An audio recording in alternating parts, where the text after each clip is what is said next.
Hello and welcome, ladies and gentlemen. That's right, we have reached the grand finals. Here we are, DoA and Frodan with you for the Giant Slayer series. Final 5 games. That's right, 8 players, but only one leaves a champion tonight. Frodan, are you excited?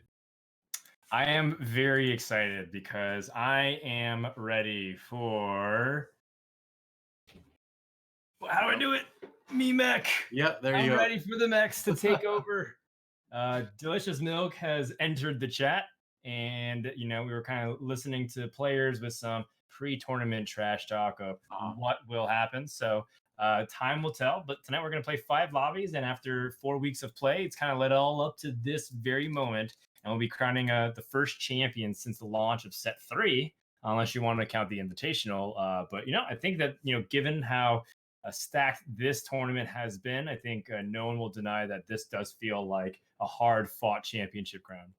I think this has been perhaps a bit more competitive TFT tournament, as fun as the Invitational was, and so it'll be cool to see who is going to win, because we have a lot of top ladder players in this final lobby. Obviously, I think the big question is obviously what you're saying with me mech. Is Delicious Milk just going to get it uncontested? He is the current points leader in the tournament for only playing mech. Now on the ladder, he's playing a lot of other stuff, but he has been playing only mech in this tournament, and I've got a feeling. I'm not going to say it's a bad feeling, but I've got a feeling that he may just go me mech again tonight. Why stop now? He's got the most points. Who's gonna contest him, right? That's right. And that could be the storyline that we latch onto, but perhaps instead we can perhaps take a look at all of our competitors and talk about their journey to this point. As we do Maybe. have 8 players tonight that's going to be featured across 5 lobbies, and we're going to be playing the same point standings as we have done before. So after each lobby, there's going to be point distribution, and then finally, we're just going to have it all counted up, and then whoever's done the best over these course of these 5 games will be the winner. It's not going to count the points leading up to this. So even though Milk had the most points before tonight, all that gets wiped. Right. He just comes in knowing that the mech thing has worked out. But we've got a lot of really good players in this lobby. You can see the point scoring for the games the same that we've used all tournament long. The only difference is that now you've got 5 games to try to end with the most points. So we're back to a situation where for the first few games anyway, consistency is going to be key. You're going to want to try to take those top placements, and obviously first is a priority. You do get 1 extra point for taking first over the other spots, but at the same time, over a series of 5 games, there are players that are going to be rewarded for taking consistent seconds, thirds, even fourths might get you there. That's right. It's a tale of 2 strategies: those who try to go for the peak and those who try to be consistent and remain within that first to fourth, but way easier said than done. You could try to aim for it, but a lot of people will miss and not be successful. Yeah, that's Taking a right. look at the prize pool, the first place tonight will get $700, compared to the 250 that you're guaranteed just for making it to the top 8. And that extra change does really help. And for a lot of these players, we kind of mentioned a few times, and we'll talk about it once more. It's really not truly just about the money, even though the money Right. is great. Really, just having the pride and the practice and the ability just to kind of call yourself as like the first set champion is a really big deal for a lot of these guys. Yeah, and a lot of them have been playing really hard, and we're in a meta that really kind of tests a lot of your ability to adapt, right? The TFT buzzword extraordinaire, and if you're not just going meme mech, you really do need to have a pretty deep knowledge of a lot of different comps right now. Even some comps that have come up very, very recently, like something like Space Jam, right? The Darius-based composition has really only been around at the top level of the game for about a week now, so you do have to adapt quickly, and I think we're going to see a lot of different stuff tonight. Yep. So, is there any last second preparation being done by some of these players that we're not necessarily paying attention to and it will surprise us? Perhaps maybe what's old is new again, and some players have figured out that there are some really stable builds and comps that you can go for that people have forgotten about amidst all the hype of, people battling for the top compositions. Or perhaps maybe the strategies haven't evolved that much, and Souless and Milk and Rayditz, who've kind of been forcing certain builds every single time they've been playing, Right. will end up prevailing. And of course, a couple of wild cards, right? You have people who are capable of playing very wide. Khroen, for example, has shown diverse range throughout this entire tournament. So has Gunmay, and so has Tien. But sometimes it's kind of cost them too because they've had some inconsistencies to their finishes, which led to this kind of finish in the first place. Yeah, well, here's our player standings in case you're curious. Khroen with the 64.1 points because he did win the tiebreaker conditions to just sneak into the top 8 ahead of Soju. Other than that, you can see Souless performing extremely well, and he's been making a lot of waves in the TFT community lately with his like insane 28 game run to challenger with only dark stars. So certainly a player that's up for mastering the strongest composition. But in this tournament, he's played a good variety of things. That's right. Except for last time when he only played Darkstar. It's tricky because now we start to get to that point where it's like there are a lot of different things that you could do, but what is the best practice? We've seen some people really favor builds like Brawler Blasters throughout the course of this tournament, and while that is a great composition to play if you want to climb because it can consistently land to the top four, top four every single game getting fourth might get you exactly like fourth, right? I mean, maybe Sure. third or second if you're able to improve, but players are trying to go for the win. And so we're going to see players who really tried to either contest the same comps or perhaps play an open lane. And I think that dynamic is particularly very interesting because one thing that I feel like as we develop more into TFT, competitive over the course of the next few months and hopefully the next few years at the very least, is the idea that ladder and tournament might be played differently. And I think that people who go into this series with the approach of I'm just going to play 5 games as if I'm in solo queue, I hope that it can work out for them, but at the same time, I won't be surprised if it doesn't. It's funny you mentioned that because lately on the NA ladder, especially, a lot of the top players have just been spamming Mech Infiltrator every single game. So, you talk about what's old is new again. Maybe you do play it like a solo queue. If solo queue at the top level right now in NA is just Mech Infiltrator again. We'll see. Maybe you do. We'll see. I mean, Maybe people you in do. chat already are kind of spamming some of those chat memes that we know on Twitch. I already see Mort Dog already preparing in case something does happen along those lines. I believe he already has the mute button on Twitter ready to go. And if not, I surely hope that you will consider that more. Hey, people can't complain too much. The mech's getting nerfed again, like tomorrow, right? So, like, just deal with it. It's one more day, guys. One more day. We're jumping on with Fluffy right now for our first of final lobbies, and it is a super dense galaxy to start things off. So starting things off with a bang, and this has been a really, really fun galaxy to start to kind of analyze.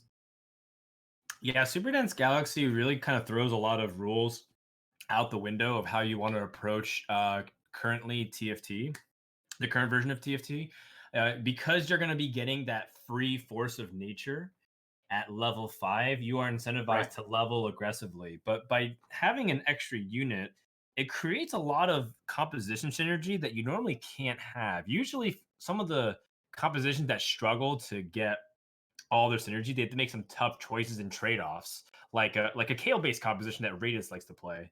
Right. And you don't really have to choose nearly as much because now you have that extra force of nature and you actually do have the ability to get all of those synergies that you really want, like a Celestial, or the Mana Reavers, or the Chrono buffs.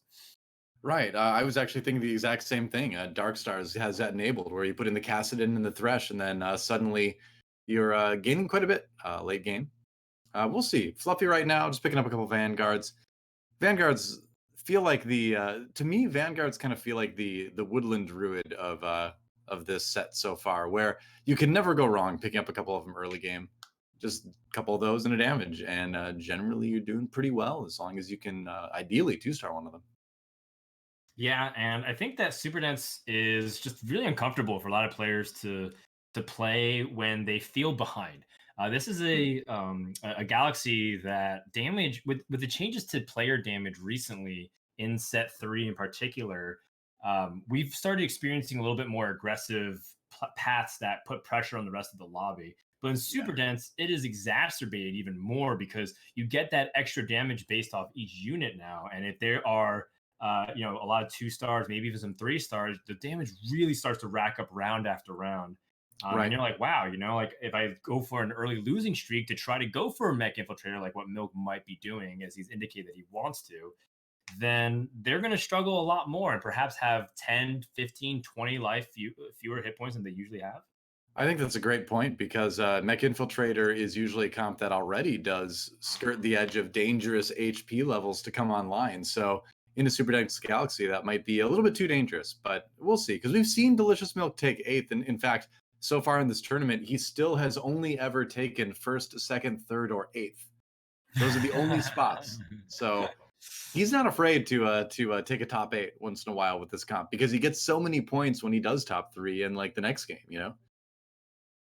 Gotta love it. I mean, in a way, you have to kind of respect the guy that's willing to throw it all away. But at the same In a way. time, it's really scary for the rest of the players because it is a game of chicken. Yeah.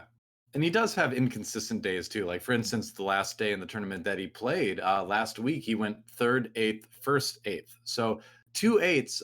If you're looking at a final lobby out of 5 games, you're probably not going to be winning the tournament with that. So is he going to be able to find the consistency that he's found in other weeks with Mech Infiltrator? Because he had a very good week. He had a 2-3-1-1 week, but then he also had the last week, which was 3-8-1-8. So hard to say. I'm curious to see how it's going to work out for him. Yeah. Early Trap Claw actually on the other side on that Darius. So perhaps wow, double Graves, and he is doing great with the start here, and he's got decent items to build some possibly Brawler Blaster items off of. He has played a lot of it lately. Yeah, Trap Claw is just becoming increasingly more important as a defensive item to really answer big AoE or to keep some carries safe. It's particularly really important if you're trying to stop. Like in the past, it was like a way you can be a defensive measure against Irelia back when cybernetics were like fully dominating the meta. But now like it's really great against some of the other big wide AoE sweeps like Misfortune's ability that a lot of people are trying to incorporate as well. As well as if Xerath doesn't have the QSS, it can really interrupt him too. Yep. Pretty much. So despite what looked like a strong start, he actually runs into the full blaster complement on the other side, and Khroen able to do a little bit of damage to Fluffy. Khroen sitting on that belt as well, and he's already got a Giant Slayer, so also good blaster items. But I feel like Fluffy really wants to do that if he can. He has played Brawler Blaster in 4 out of his last 8 games, so he really does favor that comp right now. Yeah, and I was kind of thinking from Fluffy's perspective, if he wanted to level last turn and continue his win streak, he chose not to, and I think that's a pretty important distinction, and perhaps maybe a reason to tune into his stream and listen to his reasoning. But he does have 3 2-star units right now, and so he still has a lot of good board presence. So even though his potential win streak was snapped, he can make gold and then level up for the following turn. But you do see people in Super Dense Galaxy level somewhat aggressively, even as quickly as 2-1, to try and get onto the board and win streak, and then use that extra gold that you get to try and hit that goal, try to hit that level 5 and buy out the shop. Right. Yeah, and as you level up as well, you get access to like earlier 4 costs sometimes, a little bit ahead of the lobby, which can get you on a nice win streak. So there's a couple benefits to it. Does manage to pick up a win this time here over MismatchedSocks, but we're going to go over and check out Rayditz view. A player that had a really good start in the tournament, and then some kind of off weeks. He did his last time out, he did have a 5th, 7th, 8th, 3rd streak of games. So a little bit rough. He's been playing a lot of the Chrono builds lately, even pulled out the Chrono Xerath, which is something people have been experimenting with. So I'm really curious to see what he's going to build today.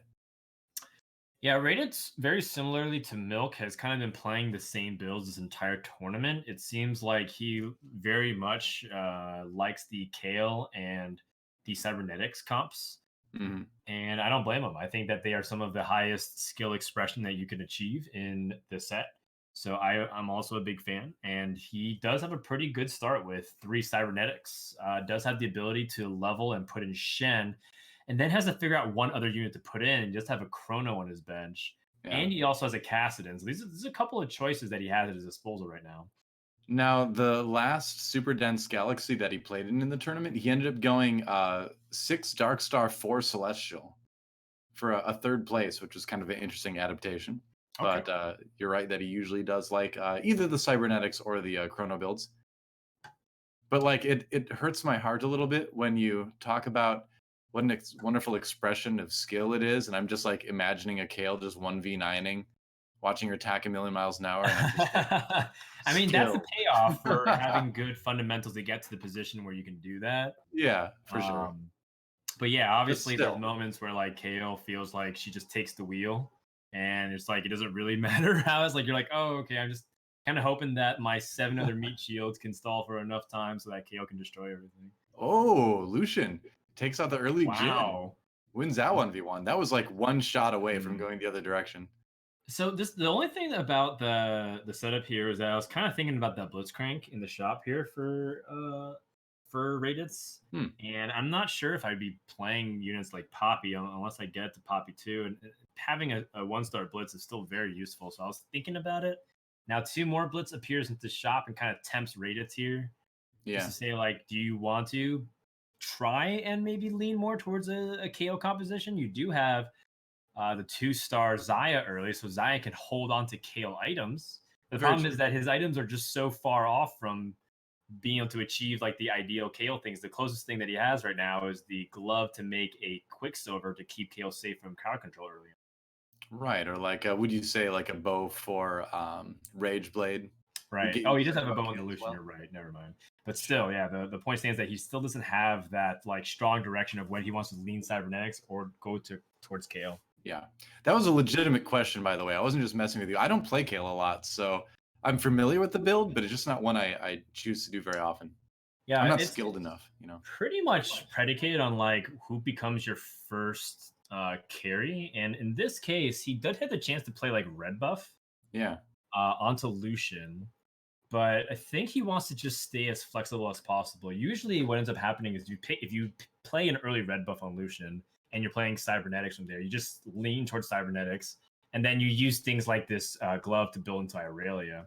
But if he finds like a bow, another bow here or a rod, this there's a is the bow. grounds to start considering Kale and maybe even Brawler Blasters. But you were saying that might be contested in the other parts of the lobby, so maybe Yeah, there's that's a not couple other something to think players that about. do like to play the Brawler Blaster. Mhm.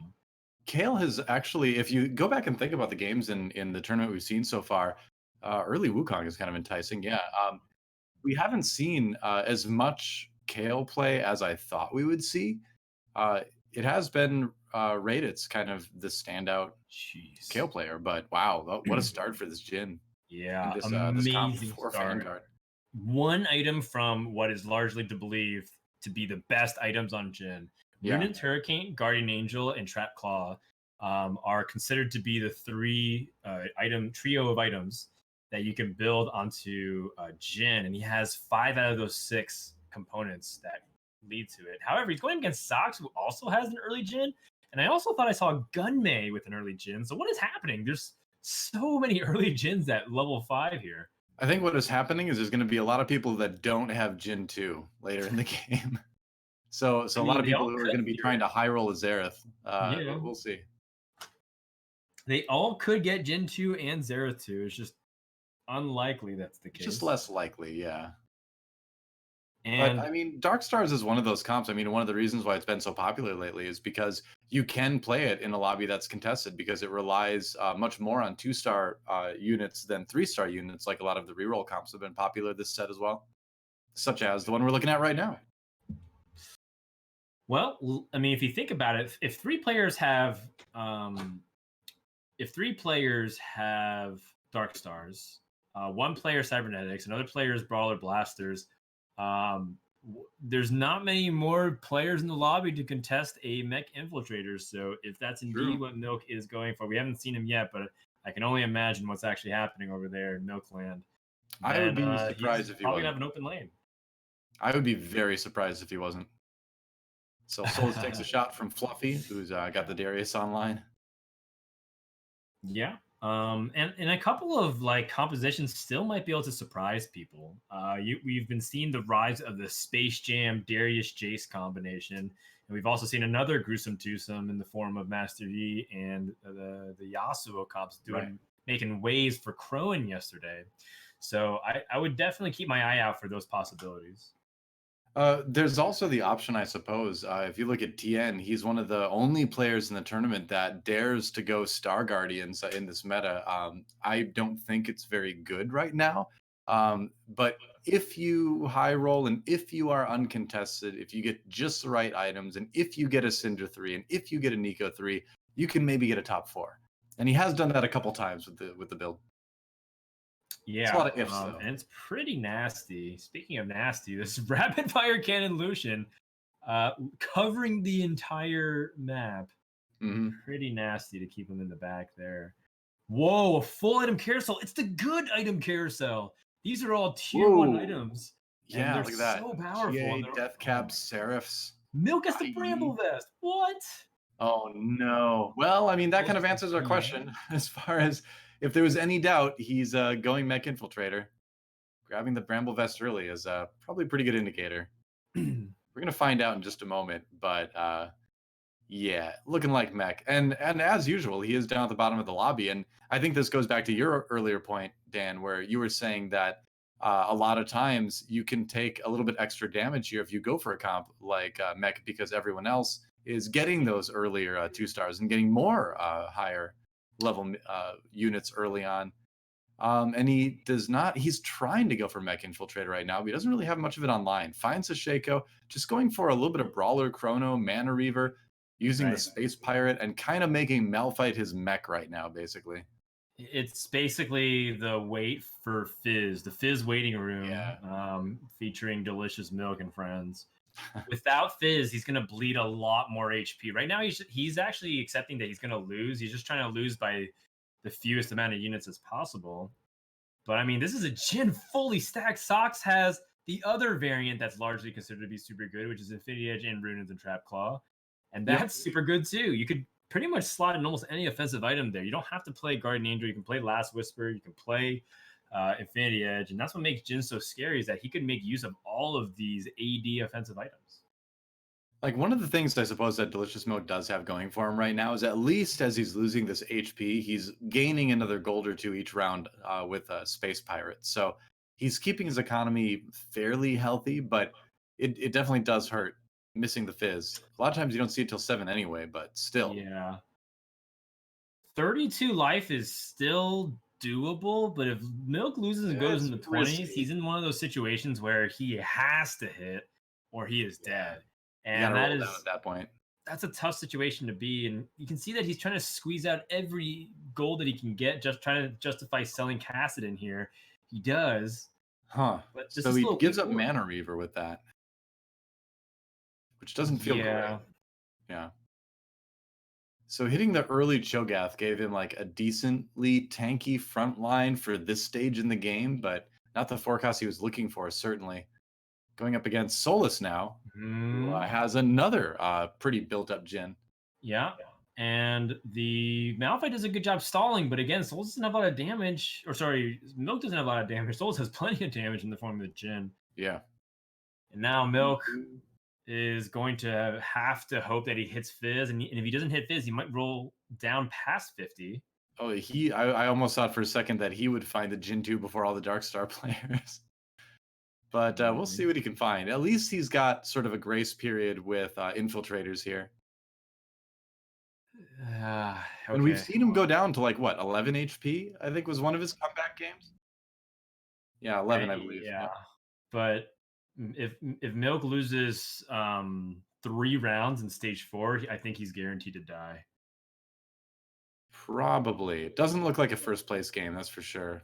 Finds a spatula, but he does have the ability to make demo spat on Kai'Sa though, so he could actually turn this around if he hits the Fizz. Yes, and you can see him rolling past he really needs Fizz. This is desperation time.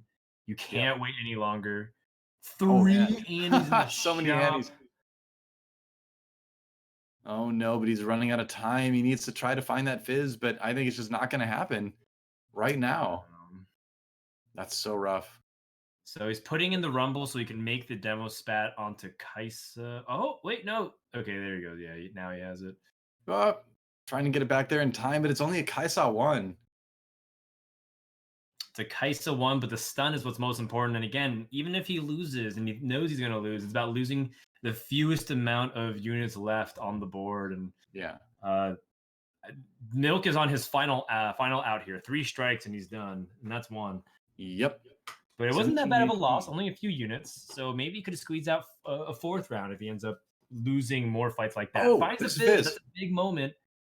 Oh, we're online now. All right. So, what can he find to make this as strong as possible before the round begins? Find another Rumble.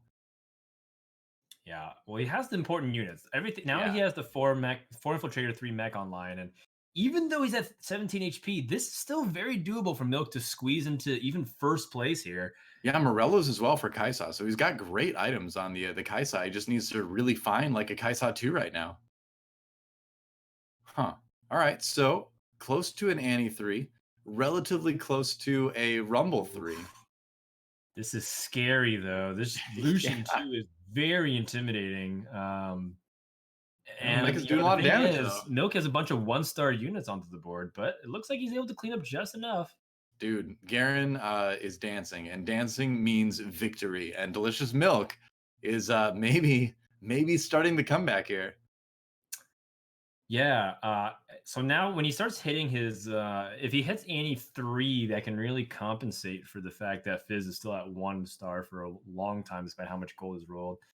And we do need to get Kaisa to 2-star. Once that happens, then the composition will start to really hit its stride because this is the point where everyone else is rolling as well. If they're starting to play like a fast 8 composition, like most are, Right.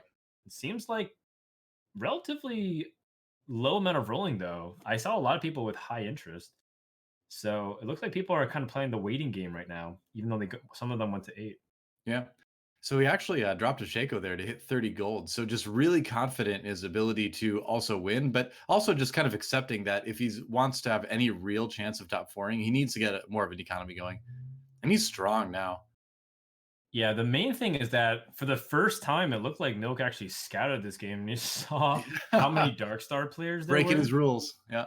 Yeah, and when there's so many Dark Star players, it's just actually statistically impossible for you to get Shaco 3, so you might as well just sell it. There's a Xerath with a bow on the Oh, carousel. I was gonna say he could have definitely put that to use, but gonna settle for the sparring gloves instead. Gonna jump over to TN and see what he's up to right now. Well, I mean, And grab that bow with a Xerath. he might need that bow, but most importantly, it really like hurts people like Souless, who also is not low HP, but would love to be able to get that. And it's a 2-for-1. Yeah. Looks like he really would love to use that bow for a Giant Slayer of some kind, or perhaps Runin's Hurricane. But the important thing was also denying that Xerath from other people who need it. Yep, pretty much. So Xerath gets unceremoniously sold. Giant Slayer completed on Jinx. And it's a pretty strong looking blaster comp right now. He's just missing. I mean, he's missing the 4 blaster buff. That's really kind of the thing at this point. Doesn't have the MF yet, obviously. Missing the Graves as well. Yeah, I've been seeing this transition a lot more often, which is to play a rebel-based composition while you're looking for your 4th blaster. Makes a lot of And sense with Jinx being a rebel. yeah, I mean, it's just like another way to artificially give Jinx power, especially since playing Jinx 1 is, surprisingly solid, but nothing amazing. And Oh, so close. Tien dying to Solus, and Solus still probably salty after watching the Xerath be taken. Ends A up little walking bit. over, but Tien needs to roll down here. He might be the first person out of this lobby. Yeah, it's looking a little bit rough now. Already has a Vi 2, kind of accepting that it's not going to be a Vi 3 game. Like, no games are Vi 3 games, but not opting to try to set those aside for later or anything like that. Yeah, wow. No Lucian, no Graves, no Misfortune. Those are the 3 blasters missing. But you take a look and see Khroen with a better version of what Tien's building. And he's going to play Khroen. And this is really bad news Yep, that's a for Jinx 2 Tien. runes already, and Lucian is so buffed for Khroen right now. Yeah. I also really like that Khroen has spread his items and mainly focused it onto Lucian instead of immediately trying to prioritize Jinx 2 as holding all those items, because I mean, first of all, Lucian 2 is still great, and he might not have the fourth blaster otherwise. Right. But the second part of it is that I mean, it's still really good, and if he's win streaking with it, play your strongest board. And I think Lucian is a great carrier of those items, just as Jinx is. Yep, for sure. That's like you said, you really don't want to remove him until you have a replacement, which is usually like another Lucian too, or just another Lucian of any kind. See what Tien gets from the Arc Raptors here. Probably looking for some items for MF at this point, if he's thinking ahead to the possible 4-blaster conclusion.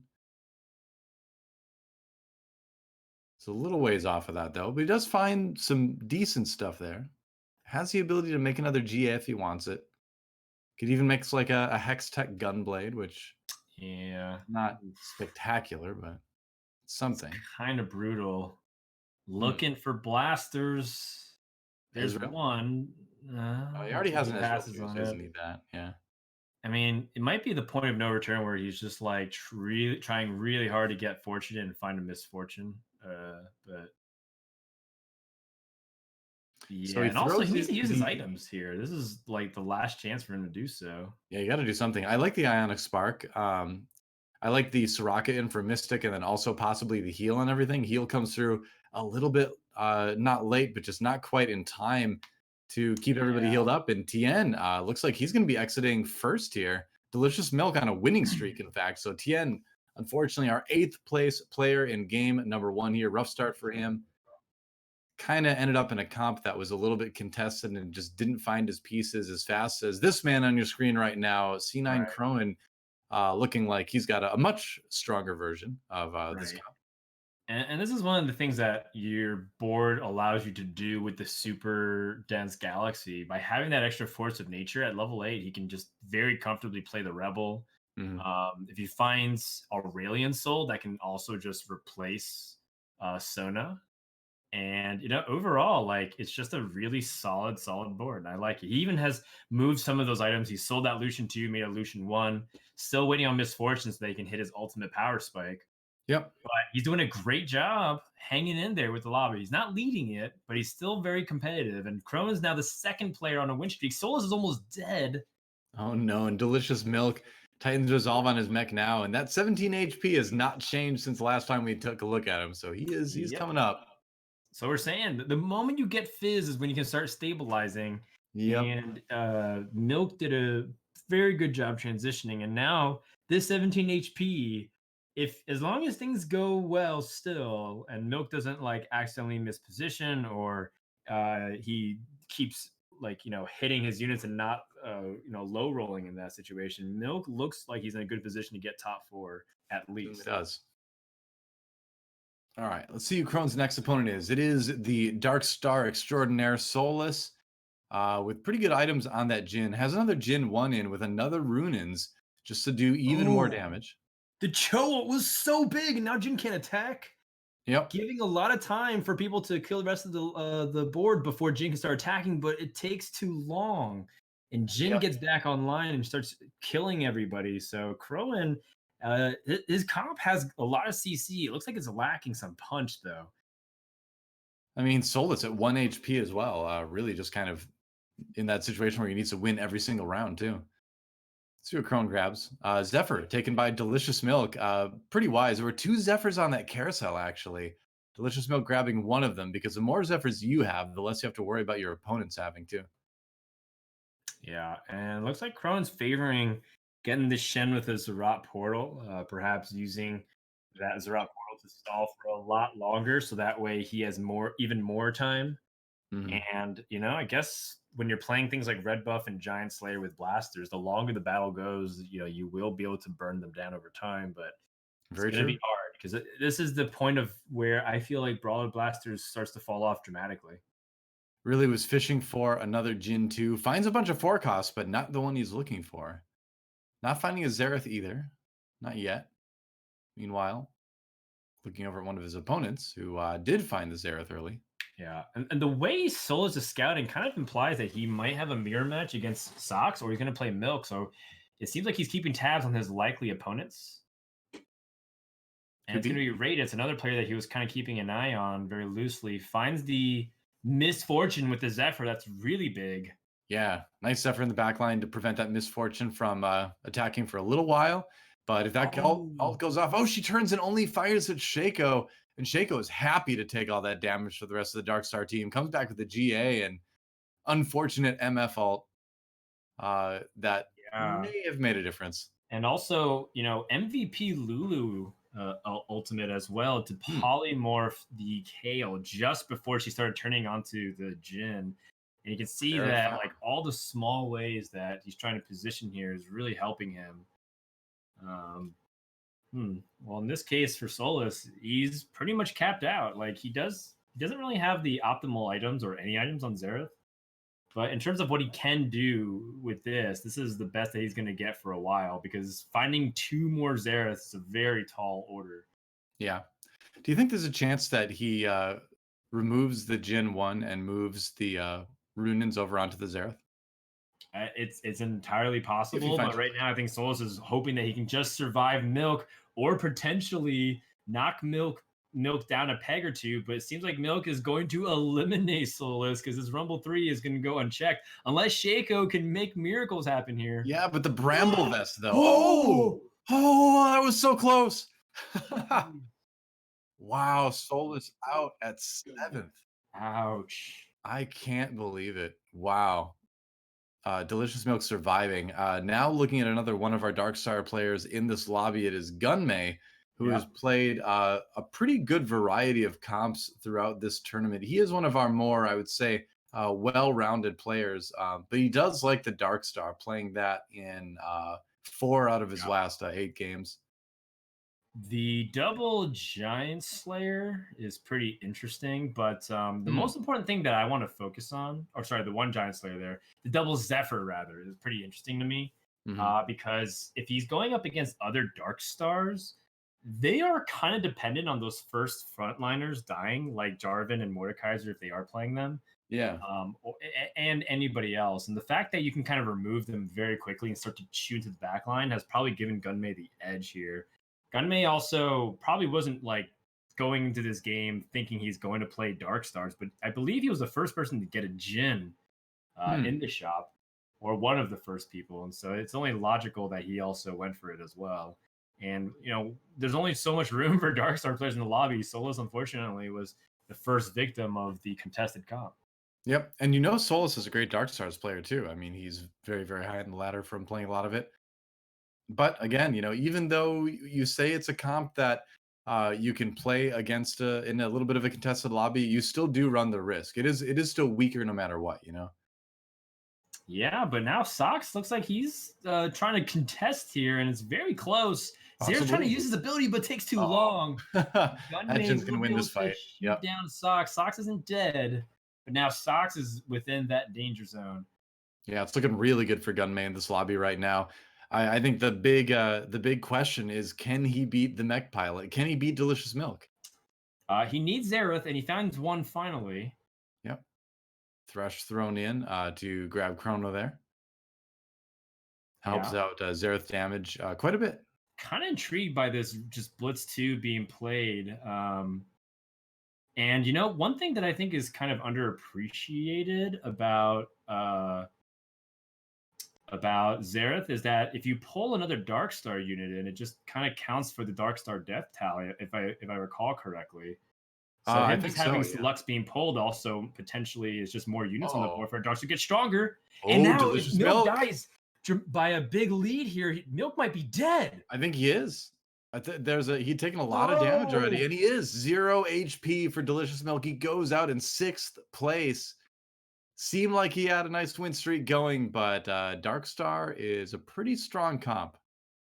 Those extra units getting pulled in by the Thresh, that was huge for Gunmay. Oh, yeah. Now Milk is out in 6th place, while so many other players are in the single digits. This looks like Gunmay's lobby to lose. So now Gunmay does a bit of rolling, just trying to make his board as strong as he can, looking for the possibility of a second Jhin. But, I kind of like what he's got right now, right? He's got 10 units in there because he's 9 plus the Force of Nature. He's got things like the Chrono, the Mystic, the Celestial, things you don't normally see online that often, aside from the Celestial for Darkstar comps. So this is kind of like super Darkstar right now. Whew. Oh man. This Well, Misfortune with 2 death caps. Xerath Jin though. Oh, can Jin do this? It's only a Malphite 1, He's and the firing so Jinx. slow, Oh, can't but quite those do it. Bramble Vests is stopping all those crits from ever happening. So Fluffy down to 7 HP. There's still 4 people left in this game right now, but huge lead for Gunmay. Yeah. All right, well, we're hopping on board with Mismatched Socks. And remember, this is the Super Dense Galaxy, so you're starting to find the ultimate versions, the 10 unit compositions and more. You know, Gunmay was able to actually play 9 Dark Stars last week in Super Dense Galaxy on Giant Slayer series. Doesn't look like he's going to get it this time around. He doesn't have the spatulas, but he's no stranger to ultimate final forms of comps. Yeah, we'll see. Sox is contesting, and looks like every player still who's played Dark Stars tonight hasn't been able to find it. Xerath 2. Not And yet. Yeah, I think so. yeah. And Another we're hand talking of about justice some of in there. the tech yesterday, right? That death cap on Karma is like arguably better than it is on Lux. And I think like you're starting to see a lot more of it. Souless is doing it. Now you see Mismatched Socks. And I feel like that's almost confirmed it to me that death cap on this unit is fantastic. Yeah, because you're essentially putting the item on one character, but giving the benefit to another one, right? Oh, Oh, goodbye, Mismatched Socks. And Gunmay takes that one 3rd place for Socks. And now it's just Rayditz versus Gunmay. Yep. Dying just a microsecond after Fluffy so that he gets the 3rd place finish. Every point counts tonight. Remember, clean slate going into the final 5 lobbies, and whoever has the best point total after 5 lobbies will be the winner. Yeah. Rayditz has a tall order, but I mean, does have Misfortune too with some pretty solid items. I mean, Gunmay is actually really close to a Jin 3 here. Needs basically one more. He's got 1 in the shop, and he would need to find 1 more besides that. But seems like the game's going to be over this round. We'll see if the Brawler Blasters from Rayditz has what it takes to take down extremely strong Darkstar comp. Oh, the MF ult turns, does a little bit of damage. It actually kind of depends on the Irelia as well. If she can kind of get on the carries, and Lulu's going to transform onto the Xerath before Gunmay is able to get the abilities off. Right. And now you might be able to see a miniature comeback here from Rayditz. Yeah, Rayditz winning that one pretty convincingly, honestly. Is he going to lock it? No, he doesn't. He doesn't buy that other Jin. Wow. He needs Xerath too. That's I guess so so, much more yeah. important in my opinion than a Jin 3. Ideally, both would be great, but You wouldn't sell you wouldn't just sell the Karma and pick up the Jin? You wouldn't have done that? well, it seems like he wants to keep his board full of Dark Stars to be pulled by the Xerath. Yeah, I suppose there is that. Thresh pulling him in. Yeah. Yeah. This Celestial Orb also got me thinking if we can perhaps stretch it a bit and maybe do something else and play 4 Celestial. You definitely can with this comp. We saw it in this tournament last week, and he does find another Lulu. Oh, There's Jin. Oh, so close to Jin 3. 1 more. Doesn't find it though. Maybe sells. Yeah. Well, we'll see. He was pretty much out of gold, but oh, I love this Xerath hold from Rayditz, and he has the positioning that he feels like he needs. Just trying to put a little bit out of harm's way, but the Blitzcrank can't really pull the Misfortune despite how much it wants to. And pulling the Thresh really doesn't hurt Rayditz at all. It just kind of slightly delays the first pull. Xerath comes in. That Misfortune ult was pretty bad. It only she ulted off to the side again. But Kale. Didn't matter though. Wow, overwhelming pressure. Yeah, MF actually didn't take much damage there either, so she didn't ult, but she still got a lot of damage done outside of that. Yeah, Misfortune is really great. I think that, again, another really powerful but like subtle unit here that's been playing a great support role is the Irelia. Irelia going in and really just first her mana reaver effect is powerful, and now that she has RFC, she kind of like jumps even quicker onto units, and she'll really get into the face of Xerath and Jin really quickly. And then we've been seeing really opportune times for the Lulu to get the abilities off. Rayditz didn't get his final movement, but this could be the last battle. Could be. Chronicap very strong. Oh, but the Kale gets Zephyr. That could be huge. Not going to get that Kale AoE going as fast as he would like to. Better MF ult. Almost kills the Jin. The Jin is down. And it looks like despite the Zephyr, Rayditz still going to reign supreme in this lobby. Is that enough to finish him? It is, and It Rayditz is. takes lobby 1 of the finals. Well done. Taking Wow. down a lobby that had 3 Dark Star players and a Mech Infiltrator player. Doing really good positioning tricks at the end, and also just kind of like understanding what needs to be done in those tight situations. I think that Right. people really sleep on KO based compositions. I think they're pretty powerful, and you can even see that even though we kind of call it a KO carry comp, there's multiple things happening that it even doesn't even have KO really that involved. He had Yeah. KO's effort at the end and wasn't really doing much, and yet still kind of won really convincingly. You still got the Aurelia. We finally did see Misfortune Ultimate, like we talked about earlier. Like that MF didn't get a lot of great ults in those earlier rounds in the 1v1. But yeah, going back, hanging out at 1 HP for a lot of rounds, but Rayditz able to get the win in game number 1. Yep. So game number one, Rayditz gets the lobby victory, but a lot can change because 4 more games. There's plenty of ways that the standings can change. I think Yeah. the big question is, will we see repeat performances based off the appearance of the compositions? Are we going to see 3 Dark Stars every lobby? Are we going to see Mech Infiltrator go uncontested? Are we going to see Brawler Blasters be contested the way it was, which was also another surprising thing? Yeah. But you have to keep in mind that those specific compositions tend to work really well on the super dense galaxies. The exception being that Mech Infiltrator, in my opinion, isn't that great on super dense, but I mean, Milk is a player that can make it work and really try to. Yeah. It is a little bit tougher, and he almost made that comeback, right? I mean, I think without demo spat, he would have been out a lot faster, but with it, he was able to hang on for just a little bit longer. But he's definitely committed. He's going to be playing Mech again, and nobody's going to stop him. It looks like so. It is just kind of Mech Infiltrator versus the world in the finals lobby here.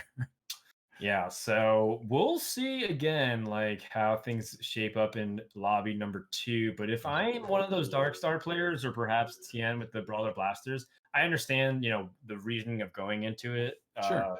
going into lobby 1 and playing those compositions. But we'll see what galaxies and starting items they get, and we might see a lot different compositions going to get number 2 here. Yeah, it's going to be really fascinating because within a lobby like this, you do see like metas evolve over a course of this many games. You and I have casted other tournament finals where we've had these situations where you've got the same players for like 4 lobbies in a row in a high pressure situation like this. And so seeing people kind of read each other, adapt their strategies, try a comp that they haven't tried before, it's really, really interesting to watch. Yeah. Do want to point out also that we still didn't have any Dark Star players hit Xerath 2, Mhm. which shouldn't be that surprising as we go into lobby 2 into medium legends galaxy. Everybody's Mm. starting at 125 health. It shouldn't be that surprising, but very subtly, what could be one of the better plays Rayditz did was just buying the Xeraths, and it's something that is really important to do. If it's very obvious what your opponent's win condition is, try to deny it. Don't just let them have it and focus on your own game plan. Right. Well, we've had this discussion before on the show where the act of denying units that your opponent needs is going to get more and more common and more powerful as the game goes on and as these players get better at scouting out not just what their opponents have, but what their opponents are trying to get, and then using that little bit of extra gold here and there to maybe grab one of those and just save it on your bench for a little while, which is going to lead to all sorts of amazing rage and lobbies across the servers. But I think it's something you got to start doing. Yes. All right. Well, we're gonna hop on board with Rayditz. The Chrono KL Master finds 3 Leonas in the shop. Wow. All right. Yeah. Wants to save the Poppy because he wants to make sure he has that 2 Vanguard buff. But yeah, wait to see if you make a little bit of gold. Then maybe you sell the Poppy to grab it. I mean, having a 2-star is just so important in the early rounds, especially a tanky one like that.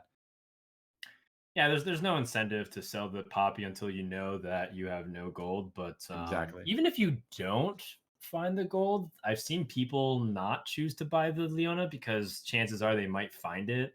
But I think Leona is such a valuable unit to go early game because it bridges into so many great things. Obviously, cybernetics is good, but you can also play a Yeah. Vanguard start. I kind of wouldn't mind selling the Poppy either, just because you can find something like possibly another Caitlyn or Oh a boy. Lucian or a Darius. He's actually if he picks up the Lucian, he's got an opportunity for a decent cybernetic starts here. He's kind of Yeah, thinking. and I think he's doing the thing where he's actually not going to buy it, just let the round start and then buy the Lucian. Mhm. I don't know. We've seen people do that and just keep their shop options flexible. Because I believe 1 2-star unit can beat Kane and the minion pretty I easily. haven't tested it very often myself. Leona is tanky enough, though, you think. But Rayditz buying the Lucian anyway. He's got, decent items to go for sort of a cybernetics opener. But, Hmm. he's also got a tier as well, which is an item that not a lot of people are interested in these days.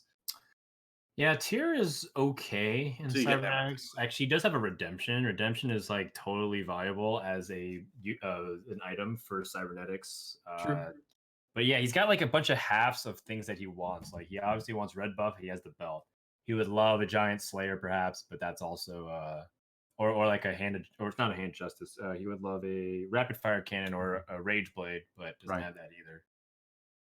So with this redemption play, it seems like Rayditz is almost like declaring that he's going to be going for cybernetics.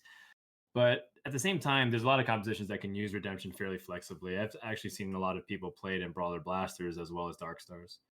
Unfortunately, the tank without the redemption is one that dies first, so Lucian will get a little bit of HP back, but now he's going to have to 1v2, and Fiora, if she gets that ultimate, he's pretty much dead. She does. The repost comes through, and Rayditz loses a little bit of HP.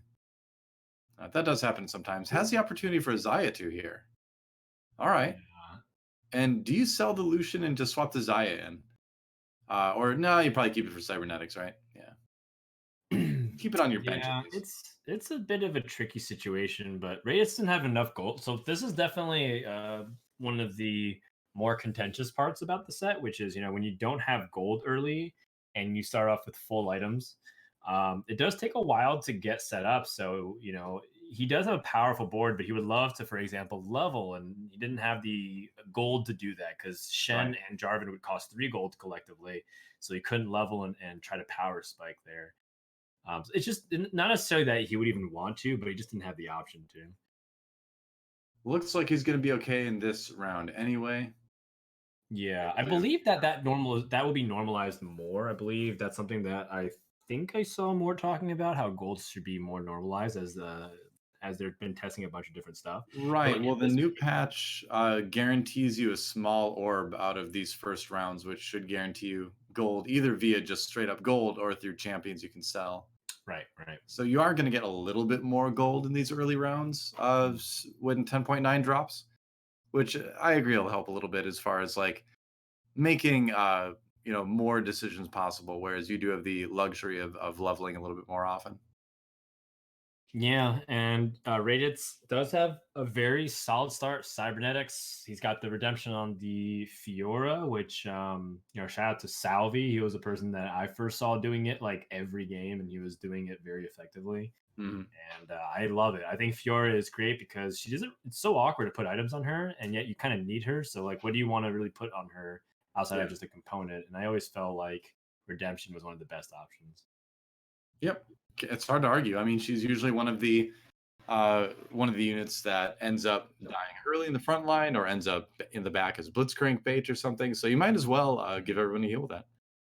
All right, hopping on board with So Fluffy. Fluffy, who's been playing as we talked about yesterday, and we saw at the end of lobby number 1. He's been really favoring Jinx builds, whether it's Rebels or whether it's just blasters, but like a variation of it.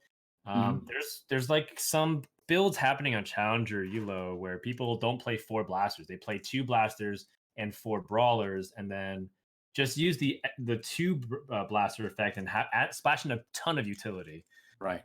And it's been pretty interesting to see it work out. I personally am so worried that the build won't work well that I haven't tried it. I played a ton of blaster games even today, and I was like thinking about it, but it never really looked right on the board for me. And yet Mhm. when I see players like Fluffy go about it, they like just throw it out there and it works. And I'm like, I don't know how this operates at all. I think the answer is players that know how to read their lobbies in much better specific ways than we do. Yeah. Knowing exactly when the right time is to go for something like that. Because yeah, you do give up a lot of explosive damage that makes four brawler, 4 blaster so good. But You know, if you read a lobby and you're like, you know what, I need a little bit more speed, let's go Chrono, or I need a little bit of MR, let's throw in Mystics. You know. Yep. Ooh, speaking of, we might have a Mystics Bang Bros comp, Slash Bros comp from the Yasuo and the Master Yi. Kind of an interesting choice to use Shojin onto Yasuo. I haven't actually seen that very often, but it could very much just be Tien slamming his IM to try and get his win streak going. But Yeah. I wonder if he it was makes maybe sense. mulling over something like Protectors early on, because like Shojin's is a good item on Rakan, Right. but yeah, because they usually want to put the tiers on Sona if you're going with a comp like this, but I guess Yasuo can certainly use Shojins. Yeah, and you might be right. Like maybe he ends up going more of a protector build. I feel like Rageblade would be kind of a miss since the crux Oh, I'm of sure he's that going build Slash is Bros, yeah. down. But I'm wondering if he Uh, maybe was thinking Protectors and then found a Master Yi and was like, all right, well, now I can, maybe do this. But yeah, sometimes you just gotta use the items that you've got to, I suppose. it does seem like protectors have largely transitioned to the Space Jam build with Darius Right. and Jace being their carries, and then like you have Shinzao and Rakan playing support roles instead of the main protectors that you always rely upon. And I Yeah. like that better because it like, I mean, one, you have more offense, which is great. I always felt like the protector builds always just lacked offense and kind of annoyed you to death with their Bramble Vest and Yeah. healing. It's just Rakan and Jin Zhao just juggling you to death, basically. But over a long, agonizing period of time. Totally. So this, I mean, I do like the Slash Bros as a composition to play though on Medium Legends. I think in general, Medium Legends is really good for reroll compositions. Right. So I anticipate Milk to actually do really well this game if he goes uncontested with his mech, which seems to be the case. Well, it definitely lets you be a little bit more greedy with loss streaks and just losing rounds in general. You get more time, like you said, to build up gold and reroll than protect every single HP. So it's kind of cool that we got this right after Super Dense because we're kind of seeing polar opposite galaxies almost. Right. One that's more aggressive and one that's a lot slower and defensive. Yeah. Okay, so Right. It was Fluffy right. has some pretty interesting items here. You can go in a couple of different directions. For one thing, it looks like he has that red buff and he's been favoring the blasters, but he also has been going more for rebels as well. And if he wants to itemize Jinx, he can also start thinking about how he wants to itemize other pieces of that composition, like Misfortune and Aurelian Soul. Mm-hmm. Again, I'm not super familiar. Probably is the composition I've played the least of, the Rebels comp right now. And I always kind of pride myself on playing every composition. So Sure. I'm willing to learn here, Doe, if you are. No, I know exactly what you mean. That's like there's so many comps that are viable right now, which is great. But you're trying to play the game, you're trying to rank up, and you're also gonna have your own preferences for what comps you like to play. So I think it is good to play every comp a little bit, but it's just inevitable. There's going to be some that we don't have as much experience on. Yeah. I would say definitely Slash Bros is my least played comp out of everything in the meta right now. But it's Yep. so fun. I don't enjoy it as much. I don't know, for whatever reason I'm just not. Yeah, for whatever reason I'm just not a huge fan of the comp. I think it's good, but I just don't enjoy playing it. I don't know why. Interesting. Well, I have no explanation. speaking of, Tien is at that juncture where he's probably going to lose a lot.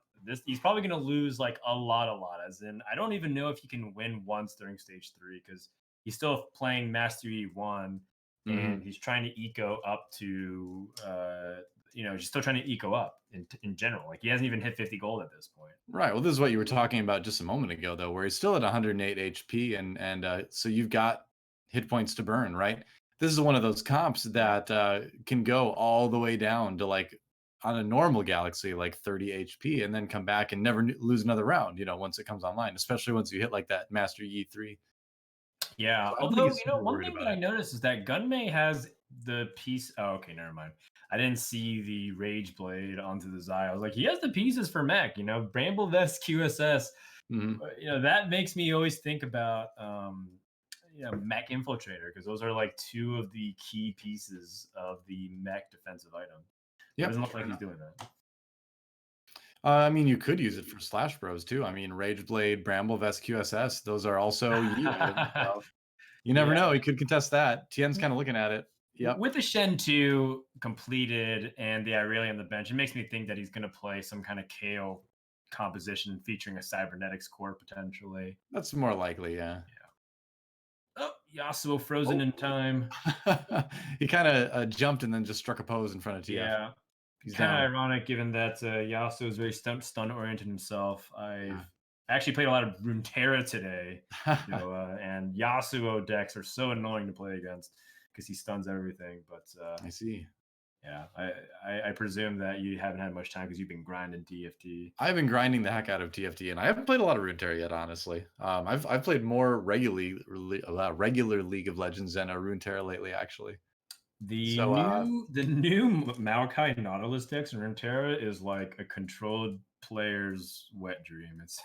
It's pretty absurd if you love doing some ridiculous stuff. Thanks for warning me. I was always I was a red player in Magic the Gathering, so okay. So you say control, and I'm like, no, get that blue stuff out of here, man. I don't want anything to do with that. Well, I mean, it's not like a pure control. It's more like a mid-range deck, but the payoff for Maokai is absurd because once you finish everything, he destroys his opponent's deck. So what? Okay, that actually sounds really fun. Yeah. I was always a fan of decks with like crazy win conditions like that, where you complete some sort of thing and then you just win the game. Well, I mean, that's what Bang Bros is, or the Slash Bros. Sorry, yeah. correcting myself. They wanted to keep it PG-13, so we'll go with Slash Bros, I suppose. Slash Bros. The Slash Bros are so good because when you finally get all the pieces of the puzzle assembled, it feels like you have amassed Exodia. You get 5 3-star units, and it's like, okay, I crush everything. And he's got like both legs and like one arm right now. Exodia can still like walk over some people, but he's not going to be able to box anybody just yet. So he'll win some rounds now, at least. Yeah, the Master G2 was a very big hit, so it looks like he will win that round. Before, his composition was looking very weak because he was playing repeat 1-star units just to get presence onto the board. But now that we're in the reroll phase and seem like he's been hitting, things were looking pretty okay so far. 2 more Yis. Oh, that's huge. Wow, 2 Yis in the shop. 2 Yis or not 2 Yis? Well, thankfully for Tien, it's 2 Yis. I'm WTF? sorry. This is the finals. I'll be gone soon. What? So this is one of those things too, where it's like, yeah, he's doing okay now, but basically at 4-1 is where you're going to really want to find those 3 stars because you're going to start to have the same issues you did at the beginning of round 3, where like your comp is just not going to be quite strong enough to match other people's spikes that they're going to hit around 4-1. Yeah. So his days are numbered. Yeah. Wow. Well, he's going up against the Mech Infiltrator player, and if Milk is winning, that's a really good sign for Milk because, like we said, Medium Legends is great for reroll compositions, and Mech tends to do very well. Yeah, so DeliciousSmilk at 90 HP right now is in pretty good shape. And he's not even losing, which is good. It seems like he has the items and he's getting the unit, or he's not getting the units yet, but he has the items, and it's only a matter of time before he gets the units. Right. So Tien discovers the Karma, which is another pretty core piece to buff up the Master Yi in this composition. So that is something. So I'm buying a couple extra 3 stars to try to, narrow the pool a little bit and hopefully discover some more Yis. But for now, has to play against these infiltrators. See what he gets. Looking for sparring gloves right now because he really wants to complete that QSS. Doesn't find it. Yeah, he finds another Shojin opportunity or to make Zeke's pretty interesting because I feel like you could justify either. We've seen Zeke's used in this comp a little bit more often lately. Yeah. So I wouldn't be surprised to see him slam the Zeke's. At the same time, it seems like Guardian Angel is a really core item on Yasuo in this build. So, it hurts after you just went through infiltrators and you didn't find the chain vest. But you kind of are maybe holding out hope. But no, he's going to slam the Zeke's. Yeah, it's probably the better decision. But missing the GA is going to be rough a little bit. I mean, part of me just wanted to see double Shojin Death Cap, just kind of like, just cuz, like, not because I think it's good, but it sounds awesome. I mean, he would really kill one person and then die, basically. Yeah. And he already kills people anyway, hold so on. it's kind of like overdoing it. I just noticed that mismatch. I was like, this is stage 4-1, and MismatchedSocks at level 8. I'm like, okay, well, surely Socks doesn't have a lot of gold. And I'm like, wait, he's at 40 gold. And part of it is because MismatchedSocks hasn't lost a single battle yet. He is leading the lobby and crushing it so far. That is crazy. And while there's a lot of life still for everybody involved, having that life lead is still a big deal here to have for Sox early on. So Sox look like he is doing a very good job ensuring that he'll be top 4 this game. Not there quite yet, but getting close. I was going to ask what Khroen was building, because Khroen does like the Slash Bros comp a lot too, but the other thing he also likes right now is Space Jam, which is what he's going for here. Ooh. He's got the Shojins on Rakan in at the last moment. Yeah. But yep. Welcome to the jam.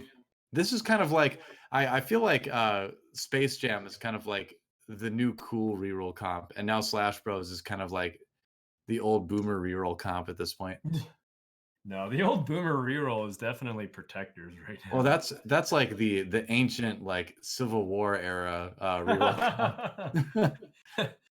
This one's more, great Protector struggle of 2020. Slash Bros is like the turn of the century one, maybe.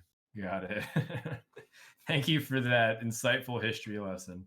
There you go. I think Slash Bros is maybe the Great Depression, in my opinion. What? It's more like the Raging 20s. I told you I don't like that. Yeah, I suppose excessive spending. Yeah, it's the Roaring 20s. You spend all your gold. You either succeed or you crash. And banging. Yep, there is that. There you go. It's the Great Gatsby of teamfight tactic compositions. That's right. So a full item carousel at stage 4. This is not something you always see. Usually there's a guaranteed full item stage carousel on stage 5. Sock's kind of evaluating all the boards. Mm-hmm. So what is going to happen here? Thief's Glove still left onto the table, which is a very good pickup for anybody this late into it. Khroen picks it up. Red Sox buff can get just a RFC for his Kale or an Infiltrator Claw potentially for Irelia if he ends up playing that. Yeah, what does he want? He's thinking. These are all kind of mediocre. He could use red buff, I guess, since he's playing Lucian, but he doesn't even have even 2-star versions of his carries right now.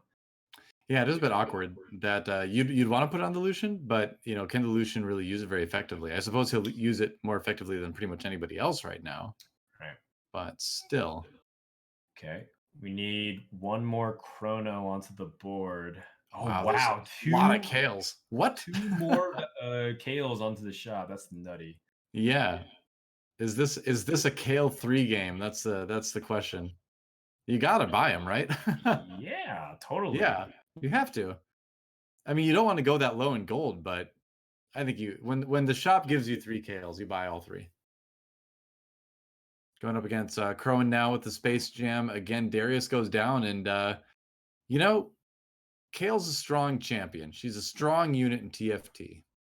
She's a strong, independent champion. That's right. Don't need no synergies. No RFC. Yeah. RFC, Morellos, and QSS. Pretty great items on the Kale.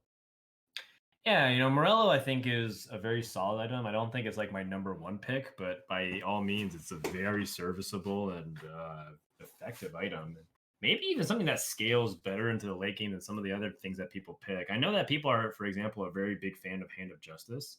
Sure. I think Hand of Justice is like totally fine on Kale, like some of the other stuff that you might see, but I always feel like that's like a temporary stopgap, right? Like people who play Static Shiv into Kale are like trying to play for a top 3 position usually. Sure. And I kind of feel that's the same thing with like a Hand of Justice, but they're all effective. Kale can use so many different items, and she's very versatile. Oh, but then the Dark Stars Nation attacked. Oh well. Jin's pretty strong. Does have the IE and the Trap Claw.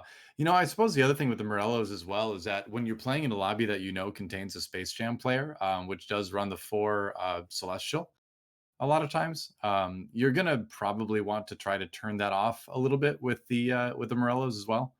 Mm-hmm. So I suppose it is nice into that comp specifically. Yep. And just like Dark Star's late game relies a lot on Celestial as well, I suppose, even though he did just lose to a Dark Star player. But there's uses, I guess. Yeah. Looks like Sox is gearing up for a fast 9, and rightfully so. He is Oh yeah. 40 life above the next highest player in the lobby. So I think he can afford to lose all of stage 5 and still have more than half his HP. Probably, yeah. So Zizrat Portal is tempting. That would leave him with a Hextech Gunblade. Could also go for the Zeeks. I wonder. None of this is really incredible for MF or anything like that. Giant Slayer's okay. By all Yeah, means, he's still a blaster, so it is a blaster. That is true. I suppose it's that's like what okay. Like I'm not saying it's anything all right. amazing, but All right. Interesting. So MF kind of the buff machine now. she's just she's definitely getting some utility there. Looks Yep. like Sox is getting some coaching from the chat. It's like you should just remake Kale and put 2 Rage Blades onto her. That's kind of funny because he actually has a chance to do that. I don't know. Like I definitely think if you're gonna go to 9 and you're holding 5 Kales before you get there and you're very healthy and your economy is booming as you do in the 20s, I think that you can justify going all the way to Kale 3. Yeah, what are you really gaining from a second Rage Blade anyway? I mean, obviously the attack speed is coming in, but you know, in the grand scheme of things, Kale 3 is going to win you a game, whereas 2 Rage Blades is not going to necessarily win you a game.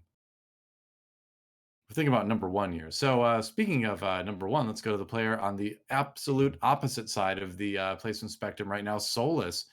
Looking in a little bit of trouble again. He did find the Xerath, and he did find decent, items for the Xerath anyway.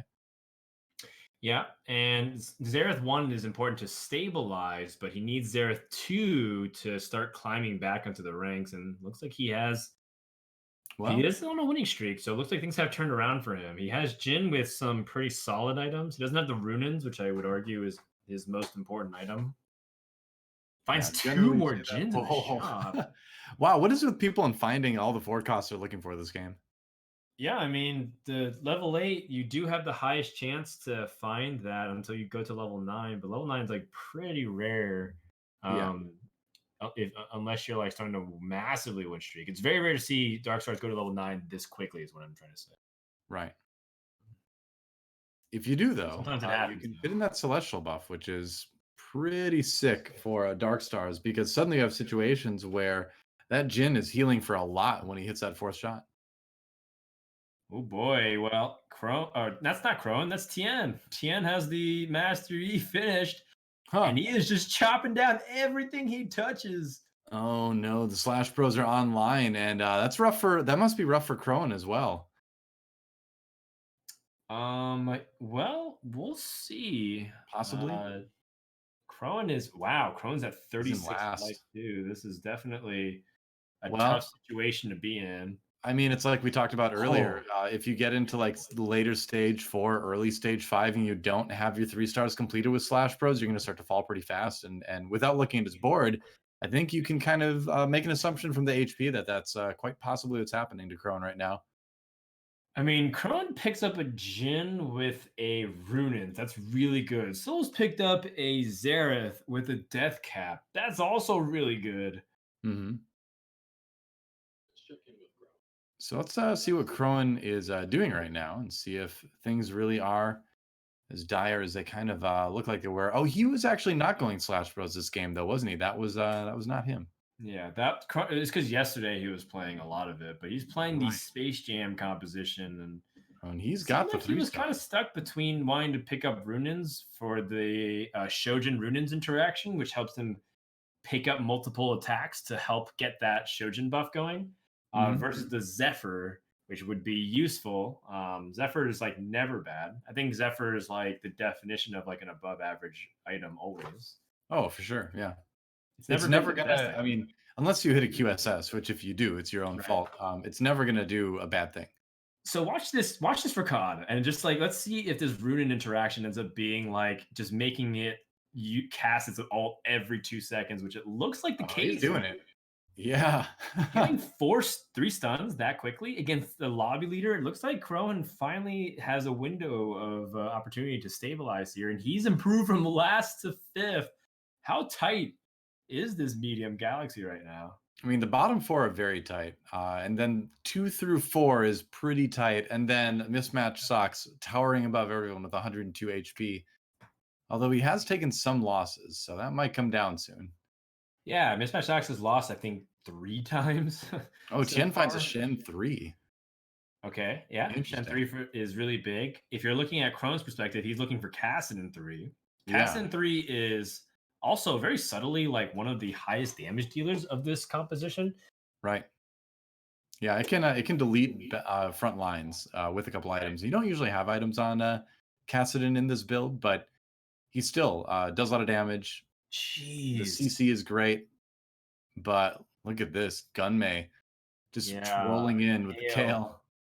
KO compositions just the thing is when you play celestial based compositions, you try to outlast a lot of people, and KO like just the longer you try to outlast her, the stronger she gets. Right. So that's the thing too. And when you compound that with a Morello's sometimes, then the celestial healing is really not doing much at all. Yeah. Well, at the end of stage 5, there's one player that is on a win streak, and that is Oh no. Delicious Milk. Do I dare even ask what he's up to? I'm pretty sure everyone knows. The Mech Infiltrator player on The a only question, 4-game win streak. does he have demolition as spat? That's the only question right I now. mean, we'll I mean, with find the win out. Right streak, now, the roll down here from probably. Khroen, trying to see if we can find Kassadin's, find his Ash. It's a Another Kassadin. Kassadin. All right, one more. One more will do it. That's a big pickup if you can find it. Another Shinzao. Now he's 8 Shinzaos and 8 Kassadins. Yep, Kassadin 3, found it. Wow, that's big. Okay. Another Now, Ash. if you can just find the Jinchao 3. Oh, it's close. Yeah. All right. Well, goes up against Souless with the double death cap. Now, Kassadin is casting really fast too with the Shojins. Gets Yeah. deleted, but did a lot of damage. Killed 2, I think, before it went down. Oh, Oh, that whoa. Jace. Jace 3. Yeah. Jace 3, the thing is like he doesn't even have good items right now. He's just got a Thieves Gloves, and he only got a Zeke's and a BF sword from it. And Jace still doing so much damage with his ultimate. Oh, yeah. Big time. Yep. All right. Well, we're going to move on from Khroen and wish him luck as we go into Oh, yeah, there it is. Delicious Milk. Demo spat. 3-star Rumble, 3-star Kaisa with the demo spat, 3-star Shaco. This is a board that would win a lot of lobbies. I think it's likely that Milk actually does win from here. He also has a 3-star Annie. I wasn't even seeing that. He can't actually get that much better. No. He can maybe find like another big item or two, like one more big item for his Shaco, but that's really about it. I mean, Titan's Resolve obviously powering up the mech, the Dragon's Claw, keeping it pretty safe from, maybe not that much magic damage, but man, just annihilates Khroen actually. Yeah, it's a bad matchup for Khroen. Rayditz is our first player eliminated from 1st to 8th. That's definitely not what he's looking for these 5 lobbies that we have for tonight. So overall, I'd say that again, Milk looks like he's in a really good spot to win this lobby right here. Khroen took a huge loss, and I thought Khroen was one of the stronger people in the lobby too. He looked like it for a while, but it's Jinx 3. What's that? Fluffy hits Jinx 3. Whoa! All right, well, it's going to be a pretty stacked top 4 then. Jinx 3 is one of those things that maybe you could see that beating this mech board. This Dark Star build for Souless, though, I don't know. Xerath is doing a lot of damage with the double death cap. Oh, yeah. The Jin crits are huge, and Rumble takes too long to go. Milk finally has lost, so yeah, perhaps we could see some rearrangement of what the top 4 will look like. Xerath with a Bramble Vest. If Souless has another Xerath on his bench, that could be a pretty strong pickup. Yes. I believe Souless does have 2 Xeraths, and Khroen is just going for it anyways, because Khroen. Bramble Vest is just really good. Yeah. It's a great item in general. At this point in the game, you don't mind at Oh, all having a Bramble Vest on your Xerath too? Milk can get the Infiltrator Claw, which allows him to replace Kha'Zix with someone more effective. Yeah. And that's huge. Now he can maybe just slide in Kale or perhaps even play a third Dark Star instead. Third Dark Star, I suppose, would be possible. Like all of those are viable. Yeah. You can even go, yeah, like Karma Oh, would be a there's good Neko. fine mix here.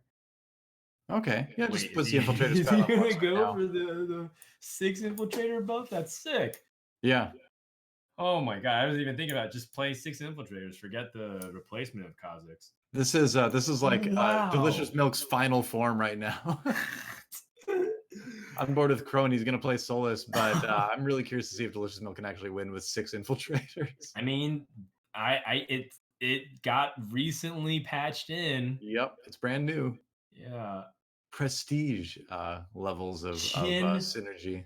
3 from Souless. Khroen is running away. He knows what's coming, and that's a top 4. But look at how the rest of the lobby shaped up. Fluffy, Jinx 3, dead. Tien, full out Slash Bros, dead. Khroen, full out Space Jam, dead at 4. That is what Medium Legends is. Everybody's hitting their peak performance of their composition.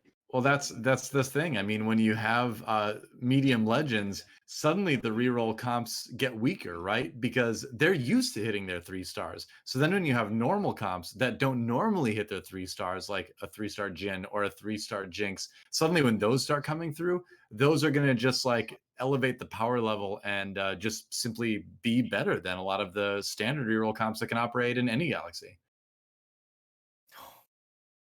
So it's not too surprising to see it happen. Delicious Milk takes out mismatched socks, or mismatched socks, rather.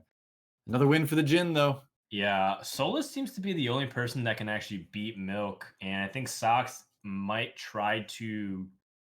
I think Socks can beat Solus, and then kind of sets up a rock paper scissors. Mm-hmm. I think that because Milk has a lot of HP. Remember, this is medium legend. Solus would be dead in normal galaxy, Right.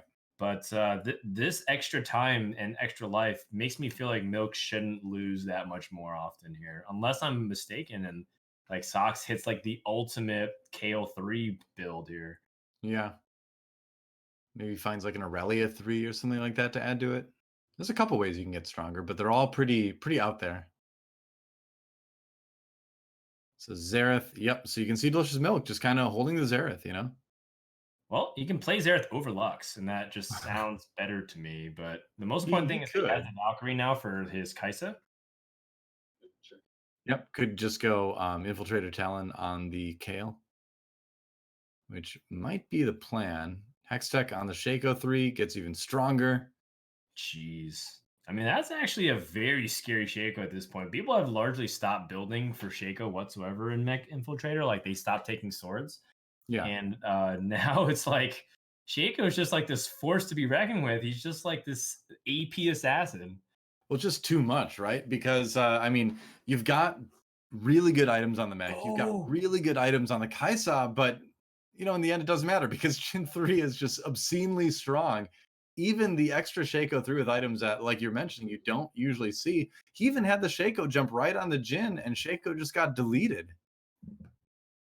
So yeah. Solus now adds another Xerath in. Ooh, if we can build a second Xerath, then I'm willing to crown Solus as the lobby winner here. This is Yeah, it's looking very, good. very good for him so far, and he's already demonstrated that he can beat Milk consistently. And he has Jin 3, like you talked about, and he's just like with Jin 3, you just kind of one shot everything that you touch, and the sooner you kill that mech means that they can't get that ability off to shut down your carries. Yeah. Kale slowed down a little bit by this cloak as well that he dropped on the Lux at the last moment, but just watch this Jin go. Like Oh, 57,000 damage with that hit. yeah. And One hit. Sox had a 50 life lead. Sox lost to Sox's clone, it looks like. Huh. Okay.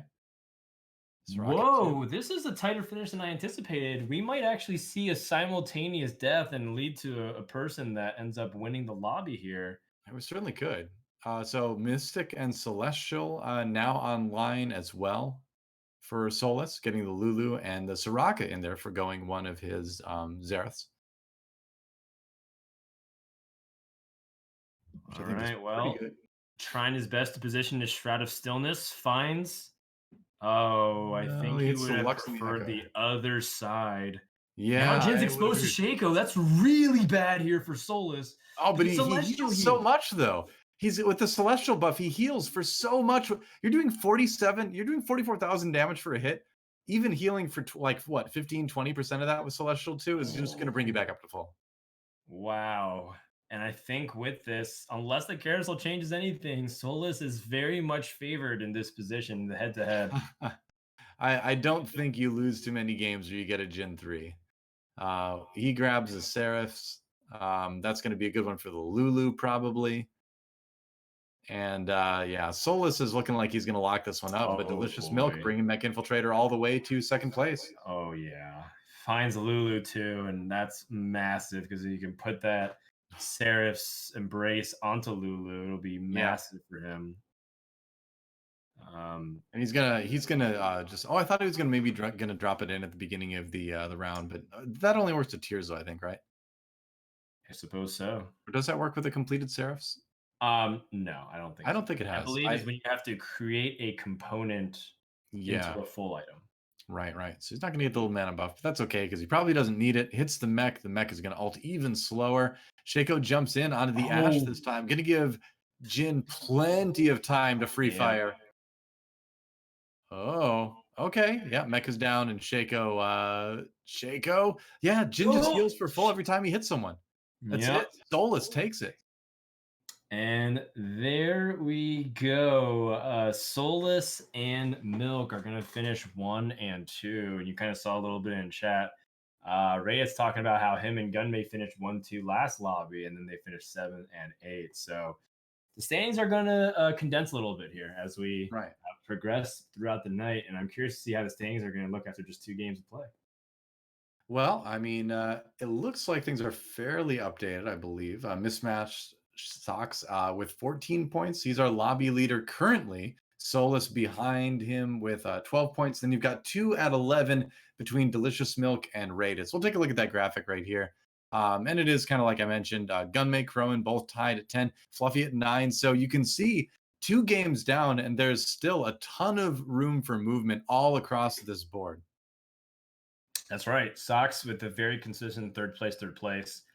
Love to see it. And if he continues that streak, it's going to be hard for even Souls to catch him.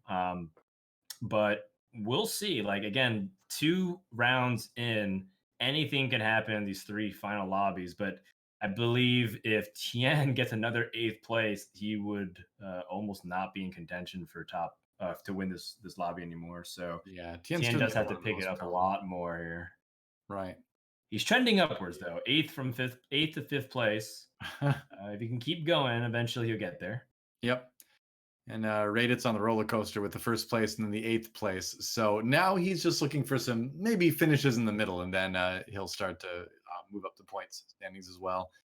But there it is. 2 games in the books so far in the Giant Slayer series finals. Don't go anywhere, guys. We'll be right back after a quick break. But, while we're gone, go ahead and type !GSS in the chat. One last chance to go and find the ggdoa page that has the player reviews, all the VODs, all the schedule stuff, which I guess you don't need the schedule anymore because it's the last day, but you're going to need it for the next one. And you're going to need juke.gg anyway for a lot of other esports stuff that you're looking for. So take a moment, do that. And while you do, we're going to take a quick break. And when we come back, more games in the Giant Slayer series grand finals. We'll see you in just a few.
Welcome back, guys, to the Giant Slayer Series Grand Finals. DoA and Frodan here. I've given up on the green screen. It was making me turn very violet for some reason. And yeah, so there you go. But hey, 2 games down so far.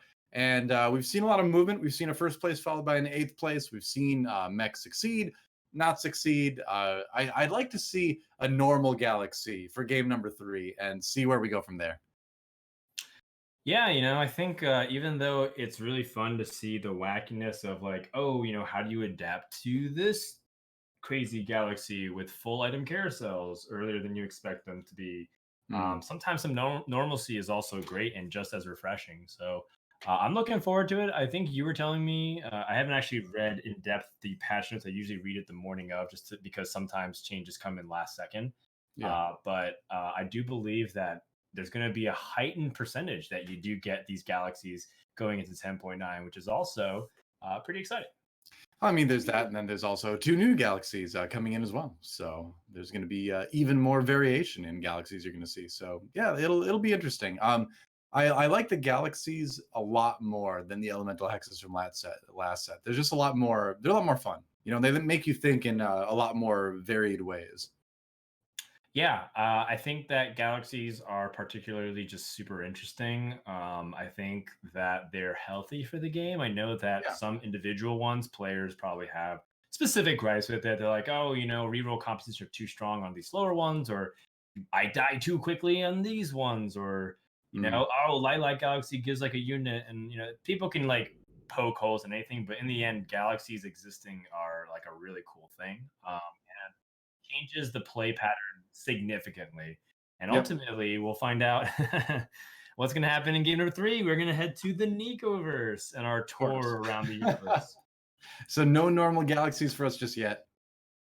We did have one day that was 100% special galaxies, and maybe we're in for another day like that today, even though we do have an extra game, but we'll see. So this is a galaxy where generally you see people save those until you hit either a very important 4 cost that you want a 2-star, or more often a very important 5 cost like a Xerath. So a lot of people are going to be maybe trying to go Dark Stars. You can even see Souless saying, "Please let me Dark Star." Because everybody's going to want it when the possibility of a free Xerath 2 is on the board. Yeah, so when you think about the Neko-verse and you get 2 free Neko's helps, which give you a basic copy of the unit that you choose to. You look for the best unit that you can use the Nikos on to immediately be your carry. In this case, Xerath is such a significant power spike for Dark Stars that it feels like the moment you get Xerath, you instantly make him a 2-star unit, and then that's just your carry for the rest of the game. Pretty much, yeah. Well, Souless begging to go Dark Stars. We'll see if he's allowed to. I'm sure at least like one other person is going to try Dark Stars in that lobby. It's too good in the Neko-verse to not do. Yeah, I would assume so. And I feel like part of what makes Dark Stars so powerful outside of the outrageous damage that they can do is the fact that it can support multiple people. You Yeah. saw it that 3 people went to Dark Stars into the lobby, and Solus was very close to stabilizing.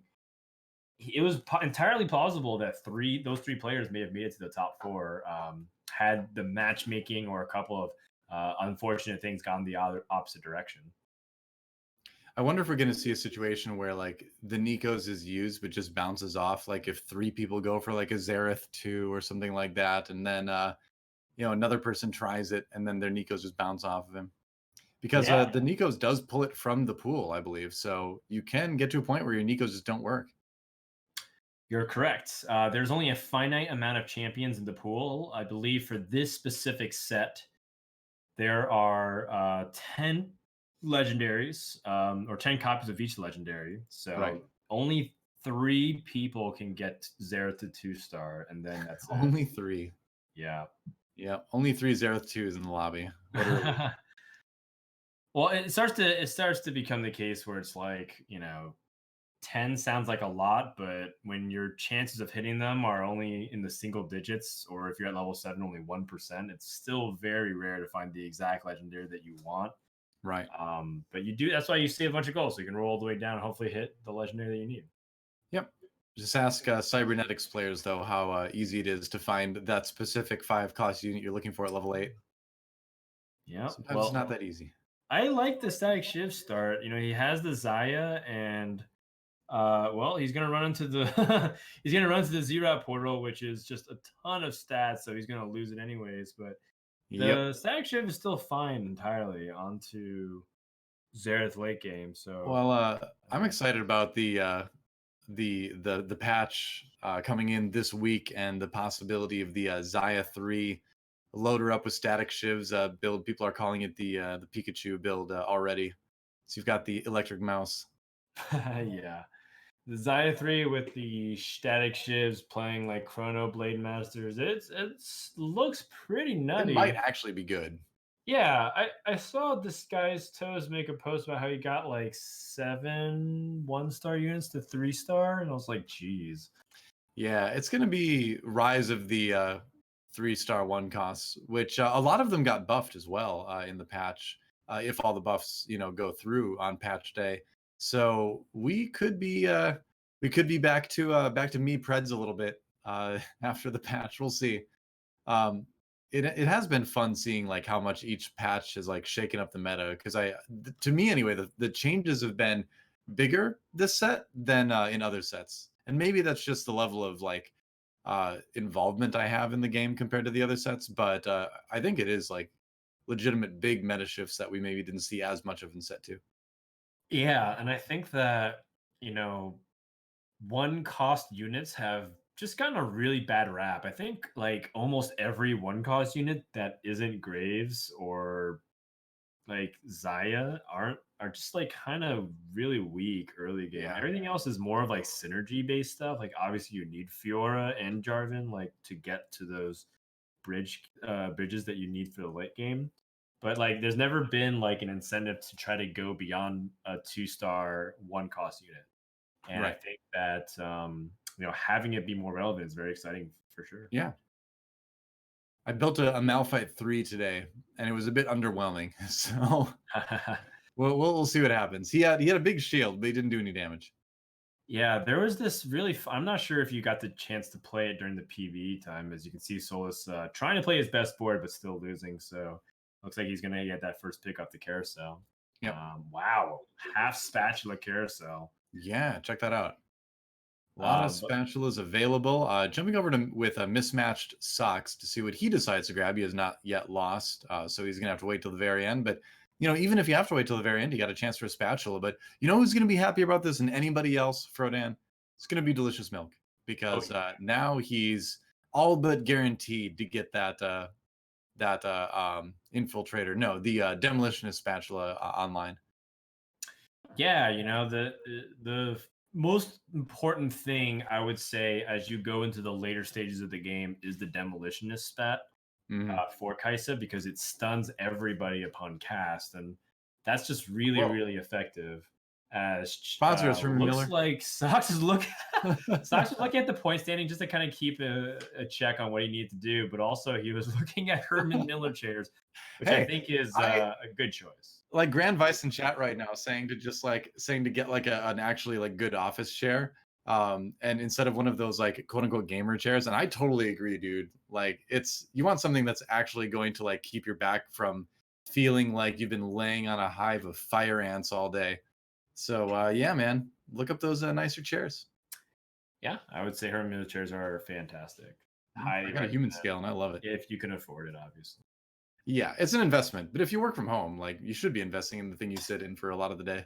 So if you are a human on planet Earth right now, acting responsibly. Yes. Yes. Although, of course, I do strongly admire those who are required to go out and work, like the nurses and doctors, for example. Of course. Thank you for all of them who are out there. In the meantime, Sock's going to start off here pretty nice. Once again, win streaking like mad. The only player in full life, just like he was last game. And seems like that's a position where he really excels at. Even if you looked at Socks's great set 2 push, where he was able to get rank 1 and rank 2 at the same time, and you just read some of the guides that he wrote, they were chock full of early game positioning knowledge. And it's just like, if you tap into this guy's brain, you're gonna start to learn all these different micro tricks on how to like manipulate the way people are positioning, and you'll start to realize that this guy understands early game really, really well. Yeah, wow, Darius kind of taking the long way around to go after this board. But he gets there in the end. Doesn't quite finish off the Malphite in one hit because who does? But Kind of still going to an win this one pretty easily. opening, to be honest. What's that? It's kind of an unusual opening, but it's very effective, and he's racking up the gold. Yeah. I mean, it's really strong. 2 Vanguard, tanky frontline, 2 Mana Reaver to really slow down your opponents, and then Space Pirate for gold and for the Darius executes. Yeah, you know, when you talk about early game trios, you talk about like some pretty strong staples, right? Like Cybernetics is a trio you play early on. Right. Chrono Brawlers with Blitzcrank Malphite plus another Chrono. Um, you know, Zaya game, early game where you can play like Jarvan and play Protector Celestial. I didn't really think about Mana Reaver Space Pirate being like a trio with the form of Darius, Kassadin, and Graves, but with the advent of Space Jam, it seems like it's becoming more and more common. And if you can get that early game Kassadin without killing your economy, it seems entirely plausible to use it as like this early game snowball. I think another part of it is that Mana Reaver got buffed. They took away the 4 Mana Reaver, just moved the 4 buff over to 2 Mana Reaver, and suddenly early game Mana Reaver is a lot more palatable, especially with the buffs to Darius as well.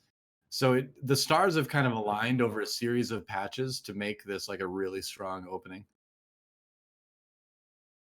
Totally. Well, here we go. We are going to hop on board with Khroen. Khroen seems to be leaning towards a mech build. Oh, well, interesting. He's got the spatula, he's got a Kaisai, he's got Morellos. Oh yeah. Does he dare contest Delicious Milk? Is he going to take one for the lobby and hold hands with Delicious Milk and go down to 7th and 8th? Well, I mean, Milk's not really like losing a lot either. Milk actually has only lost one time, and it looks like he lost in the very first round. So if Milk indeed is going for Mech Infiltrator with looking at his bench, it looks like that is the case. Of course he is. Khroen has a very good head start to the holding hands part. Yep. Well, you know, we talked about the ladder philosophy, and right now in NA, there are players just simply forcing Mech Infiltrator every single game and finding very good results with it. So, you know, some of those games are contested games. And Khroen thinking, hey, I've got a 5th, I've got a 4th. If I can just keep securing like top 4s, maybe I can do really well in this. This looks like he's rolling a lot. He's rolling actually a little too much in the sense that if he wanted to go for Mech Infiltrator, he would want to be a little greedier. But looks like he was rolling down to see what he could get. He finds an early Jhin, which makes me think he's going to buy this Jhin at the last second and potentially start to explore Dark Stars. Possibly. It's an early Jhin is something you can definitely build your mid game around. I wonder if he's kind of trying to sneak like a really early Fizz and just kind of like seize that mech initiative, you know? Okay. I mean, that's fully fine as well to try to just get the jump. Oh, I find another Jhin. Yeah, it's okay. Don't be tempted. I don't know. I don't know if you want to go. This is your Kaisa too. You don't want to go Jins. You want to find that early Fizz. What is happening? He's finding every Jhin on the planet. He doesn't have Jhin items though. Like you just, I mean, sometimes Jhin doesn't need items, but it kind of feels like a bait, doesn't it? Yeah, I totally understand that. I don't know. I'm unsure, but it feels like a bait to me right now. I bet he's saying the same thing as in the chat. He's like, is this a bait? Is Jhin just like trying to tempt me to go the wrong direction? Well, I mean, like he can immediately pick up the demolitionist spat, and Khroen's he looks like he's gonna win this fight, which is the important thing. Part of the reason why he rolled was because he didn't feel comfortable losing too much life, wanted to just get a little bit ahead of it. Right. Well, opts not to do the Jhin, sells the one he has on his bench. Oh my goodness, a full item carousel. Oh, okay. So you've got a lot of good choices here. I mean, GA, probably the first choice. Bramble Vest. No, obviously Bramble Vest. I didn't see that there. Yeah, he already has a tier on Kaisa. Bramble-Vest is like really important. It looks. No, I I know bet who's I can't typing. Like type I don't that, but see. I think I know. I don't see the username, but there's only one person I know that likes to cap block this much. Yep. You know, it could be a Slash Bros player too, I suppose, but yeah, it's probably Delicious Milk. Waiting for it to scroll up a little bit. I can't quite see it. It was Rayditz, I think maybe. Oh, I wonder what he's building. That's a Kale. Kale. He really wants to find that Fizz. Annie too. Yep. He doesn't And have a take Rumble race either, for the though. Fizz to stabilize. Finds a Rumble. That's another important piece. And Yeah. a Nanny. Oh, he's going for it. Oh yeah, he can roll one more time and safely land phase without killing his economy. He can also sell pieces onto his from his board to his to just put it into his bench and sell it. Right. Valkyrie he could even put in right now. But you kind of want to save that Kale to sell, honestly. Sell the Kale and the Darius, and that's and the Mord. I guess you're not gonna hit 40, but you're gonna be close-ish. But he's reaching the limits of how far this comp is gonna carry him. Like the Bramble Vest on Poppy helps a lot. And having the Kaisa too helps a lot, but he's definitely hitting his limit here. And yeah, he may have hit his limit actually. I mean, he's rolling, so he's Right. doing his part. You know, as in contrast to some other mech players who just like dip into the 30s at this stage. I would say Khroen's actually done a great job to stop the bleeding, but his economy is definitely hurting a lot. Right. And it seems like he's just going to roll into the next, or rather not roll, and just go into the next round, trying to see what he can pick up item-wise. He's also missing a Shaco. So he wouldn't be able to have the 4 infiltrator buff right away, I think, which does hurt a little bit. And did I just see that Delicious Milk found the Fizz?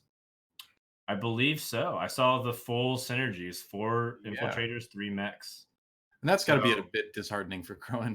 It's disheartening, but you know, like he's kind of committed at this point. He's rolled so much gold. He's completed 2 stars. Pivoting is like guaranteed 8, so I think he has to stay the course. Not even Kyun was brave enough to fight Delicious Milk for mech pieces. Well, Khroen tried a couple of times, and they all suffered greatly for it. They did indeed. All right, Kazakhs 2. I mean, maybe you do just build the Mord too, just to have it, you know, if you don't find the Fizz. But he I guess you want to go to level 7 here. I think. Just because it gives you a little bit higher chance of finding that forecast you're looking for. Yeah, so this is the part of the territory of mech that it starts to become fairly complicated. Oh wow, finds a Shaco. Shaco. All right, that's nice. It becomes fairly complicated because you could justify like rolling all the way down. You can also like there's people who do exactly what you're saying, which is like go a level above and just try to play a little bit more traditional instead of re-rolling all the way down. But now he has the mech pilot and the infiltrator, finds the Fizz. He wants to immediately stack the items. I wonder if he's going to use his Nekos at all. I mean, Nekoing the Fizz would not be a terrible idea right now. Like, what else? I mean, aside from a 3-star, helping you get that 3-star Kaisa, that's probably the other use for it that you would consider. Yeah, not getting a rod so that he could get the Kaisa for a demo spat does hurt. He doesn't even have the Seraph, so he's actually several things away from making it good. He doesn't have the QSS. Things are just not really lining up cleanly, but seems like even if he loses, he's not going to lose by much here. So once more, still just barely taking the damage. So here's the question. Well, I guess the answer to the question that I have not yet to ask is like, what do you grab off the carousel? The first choice is obviously needlessly large rod. You need that demo spat to really push, I think, Mech Infiltrator consistently into the top 4. Aside from that, you'd be happy with a QSS, I think would be the other one. Maybe a Seraphs, but I think QSS takes a little bit more priority over the mech. Yeah, I would say that the QX Silver is really important for the mech to make sure it doesn't get Zephyred or stunned before he gets his ability off. The most important thing about the mech isn't just the fact that it's like this big unit absorbing a lot of attacks. It's the ability to cast a giant AoE around whoever's surrounding it. And you can see that Khroen is Oh, gonna double get IE. destroyed by this Irelia 1v5. And this probably would not have happened quite this way if you would have had the Demolitionist buff active. That's where you really need. It's fights like those where you really need that Demolitionist spat. Yeah, and very painfully too, Khrone's not using his items, and I think that is something that is hard to be. Like, it's your items can improve so much if you're able to get to the end of this round. Put some items If on you can get Shaco to the end maybe. of this round. But what would you put on him? The Yeah. first thing I would consider is whether or not we should be finishing up this tier on Kaisa. I think it's entirely reasonable to make a Frozen Heart based off the way the meta's been kind of gravitating towards a lot of attack speed carries in the back. Oh, it's like he's visiting an alternate universe and meeting his better self, basically. That's right. Yep. Because there's the mech looking good. Demo spat making a huge difference for Delicious Milk. Oh, yeah. And Milk already has all those items completed. No rod, all defensive carousel. You hate to see it. But you can finish the cloak and you can get the QSS. QSS. You know, it's on an Echo, so you know you kind of feel a little bit bad that you have to sell the Echo. He's nice to put in late game, but hey, I mean, you know, that's also 5 gold. So, yep, of course, right when you need the offensive item, you hit the defensive carousel. Yeah, Echo's not a super important infiltrator in mech. He's a nice bonus later on. Yeah, you know, if you're able to get Echo to like 2-star and like itemize him, I'm sure you could justify playing him. For now, though, you know, a 5-star that is really important is Xerath. And Tien, he has 5 dark stars with a Xerath, but he doesn't actually have the 6th dark star. Yeah, That's what's he looking amusing. for? He's missing Karma and Jin. Right. Wow. Well, this is so unusual. You don't really see unlucky someone who can find Xerath. I mean, he didn't really find Xerath too, but to effectively have it before he even found like a single karma. Hey, the TFT roll gods giveth and taketh away. I'll never forget the game where I hit Fizz 3 before I hit Rumble 2. So it does happen. Yeah, and so I mean, Xerath 1 is still a good carry, but Xerath 2 is sick. Yeah, Xerath 2 deletes boards. He doesn't have the best items for it, but that Xerath already has done his job, and with GA means he's going to cast again. Looks like Milk's going to take a loss here unless the Xerath gets stunned by the Demolitionist. Yep, that demo spat. This is the kind of fight that helps you win, but the GA coming back up. Another ult. Oh, the pause before the ult goes off. Oh, the dodge chance? What? Oh, 13,000 damage. And he finds the karma. Big moment for Tien. He's pulling around. He has 2 Shakos, so he can go ahead and replace the other one. Yep. And gets the 2 Mystic buff as well, which is really nice. Finds that Lulu. Pretty clutch. He has like 0 money, 2 gold to his name, but the comp is online and it should be pretty strong now. Yeah, just like a little bit awkward with itemization. I think he would love to have like that Shojin, for example, on Lulu. Yeah. Maybe that Seraph onto Lulu as well, and then place a bow item onto Xerath. But it's, you know, desperate times call for desperate measures, right? Like if you're at 14 life, you can't afford to wait for the optimal items. He might not be able to wait any longer if Irelia gets the execute here. Well, one more shot will kill her. Yeah. The GA winning it for him, I think. Yeah, well, I mean, Xerath is just this dark matter of destruction. Just absolutely slaughtering everything. One thing that I actually really like, it's kind of subtle, that a lot of people don't do very often when I see, is positioning a Shaco 1 in the front line.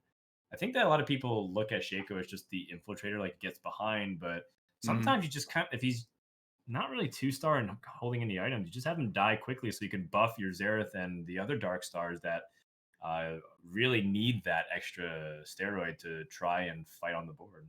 Well, this has been a change that we've been seeing more and more over the last like week or two specifically, is that people just aren't even bothering to itemize Shaco anymore. And like you said, just putting him in the front line to just be essentially a quick buff for the rest of your team. Yeah, it looks strange, but it's really common now with this comp when you're relying on Xerath specifically. Yeah, would you replace Ash so you can get that Ceros off of her? How important is this Ash 2? I would probably do that. I'd love to put that Seraphs on Lulu right now. I would If like that's to what put you're a thinking. Ceros. I like also thinking about the Trap Claw as well, but Zero Portal is also very useful, so I think this is totally fine. Then you're Sure. left with the Infinity Edge for Jin, which is totally cool. Yep. Put it on Shaco for now and then swap it over to Jin when you find one. If he finds one. If he finds one, yep. Yeah, Socks, very healthy, A lot very of dark Jins. starry. He's got all the Jins right now. He's got 2 Zeras just chilling on his bench. So you go in, I guess you can't go for Xerath 3 though. If somebody else has Xerath 2, then you're just out of luck. Xerath 2 is the max for you. No, I think Socks, if anything, was just holding it to make other people's lives difficult. Doesn't really need that right now. And I like it. I think that's a good approach. Yeah. Well, Shaco 2 is a Okay. pretty scary unit, even if he's starting near the front. Yeah, and now that he has legitimacy to his carry potential, it's good that he's able to do that. Looks like Khroen has bombed out an 8th, by the way. This is rough game for him when he's contesting. He did his part. He tried to contest Milk for the mech infiltrator, and he got 8th. Yep. Well, it wasn't strong enough. I applaud his bravery, though. Oh, yeah. Many have tried, few have succeeded. The only person that makes Delicious Milk go 8th is Delicious Milk. Yeah. Who actually did take his first Jin. He took a 6th place, which is the first time he's taken any spot outside of 1, 2, 3, or 8 in the tournament. It's true. That might have lit a fire under him as Milk is coming online. Socks is as well. Echo too. But Milk has just hit back-to-back 3 stars, 3-star Kaisa and 3-star Rumble. Wow. Very scary. Everyone else is coming online here, and I feel like Tien, even though he has an okay comp, good isn't good enough. You have to have a great comp or like a borderline overpowered comp. He's going up against Fluffy, who is win streaking once again with Rebels. It has a gangplank. Didn't make. Looks like he made the MF too early with the Nikos. From what I can And the see. Shaco coming up huge, going for that quick assassination on the Misfortune. Looks like Fluffy wasn't really considering Tien's positioning and looking at other people. And Yep, Fluffy took a big loss as well. Milk is back to being the lobby leader. See So if this carousel changes anything here. So Souless has a Lulu too already, which if it does go down to the 1v1 eventually, that might help him win. But he's only got 13 HP, so he's on the bubble. Yeah. Zephyr gets stolen by Souless. Can go for another Zerot portal. Can also consider itemizing Jin more as he picks it up, but doesn't seem like he's going to pick up Jin. And then the other option is to itemize the Shaco, but nothing really great. These are like okay items. None of them are like awful. Some of them are fantastic in the right composition, like Giant Slayer, but nothing really impressive. So I like the second Zerot portal, just giving Tien some extra time here. Right. That's going to give his backline more opportunities to get shots off. So always a good thing. Put on the, just goes ahead and drops on the Jarvan. Yeah. Yeah. So, we've seen triple Zero portals before, not in this tournament, but it's pretty funny when it actually happens. Yep. Getting a whole new front line. The reason why I generally like spreading it out is because I don't want people to be able to AoE, like let's say Misfortune uses her ability and it hits both of the contracts at the same time. I kind of like the ability to stagger it, but he doesn't have any 2-star units. That's a big problem. Zero Portal scales based off how powerful of a tier your units are in. So exactly. Putting it on Jarvan makes sense. The only other option really was the Shaco. But Shaco dies pretty late in these fights anyway, so you can see the minion would not have made a big difference. And he's dead, Tien. Oh, he tried so hard and got so far, but in the end, he was taken out in 7th place. And I think that means Tien can't win this tournament anymore, but he'll certainly keep trying. Meanwhile, back over in Rayditz land, he is on that Kale train, 2 Rage Blades and a Guardian Angel. One of the first builds we saw from Kale before we started using Quicksilver and Rapid Fire Cannon and other things like Morello's a lot more often. Yep. Trying to do better than the 8th place he got in game number 2. Right now, middling amounts of HP. Second to lowest in the lobby. See if you can go up against Souless here, who's got a very strong comp. The Lulu too making a big difference, I think, for Souless's comp. Look at that huge polymorph. Yes. But maybe not enough. And the Kale is crushing. As long as the Xerath doesn't wake up and immediately dunk everybody. But yeah, Souless is out in 6th place now. For everything I just said, Souless is out. Yeah. Yeah, and I mean, that's a real. Oh my god, another Guardian Angel! Holy cow! Huh? That's insane. Yeah, Rayditz is in a pretty good spot, and he's eliminated another Darkstar player. And I feel like the Cybernetics Chrono builds are just showing to you why they aren't to be underestimated. Yeah, we're talking about Mech Infiltrator and why they're great, but these comps are still also very solid. Yep. Absolutely. We'll have to see what happens when the patch hits, but it's probably still going to be decent. It's hard to ever make that. It really depends on the Chrono buff, right? But it seems like Chrono is possibly getting even better now than, or in the patch than it is right now. Just in a different way, you know, it's kind of the rework basically. Yeah, I think that you know, when you look at a patch where there's such a dramatic swing of like everybody gets nerfed, it's about who actually gets nerfed the least. And Cybernetics might actually be in that camp. To be great. I love Cybernetics. It's a build that I love playing. A little frustrating when you're trying to go for the echo situation and you don't get it, but you have so many adaptation possibilities and variations of your comp that sometimes like it's totally fine if you don't get echo while you play other things. True enough. Oh geez, I really just jumped immediately onto the Kale. Yep, GA popped early, but the Kale just healing right back up again. Celestial buff big in a comp like this. Yeah. Look at how fast she's attacking too. Yeah. That's the thing. When it becomes like full-on machine gun Kale, she's going to heal out of pretty much any damage that doesn't kill her almost instantly.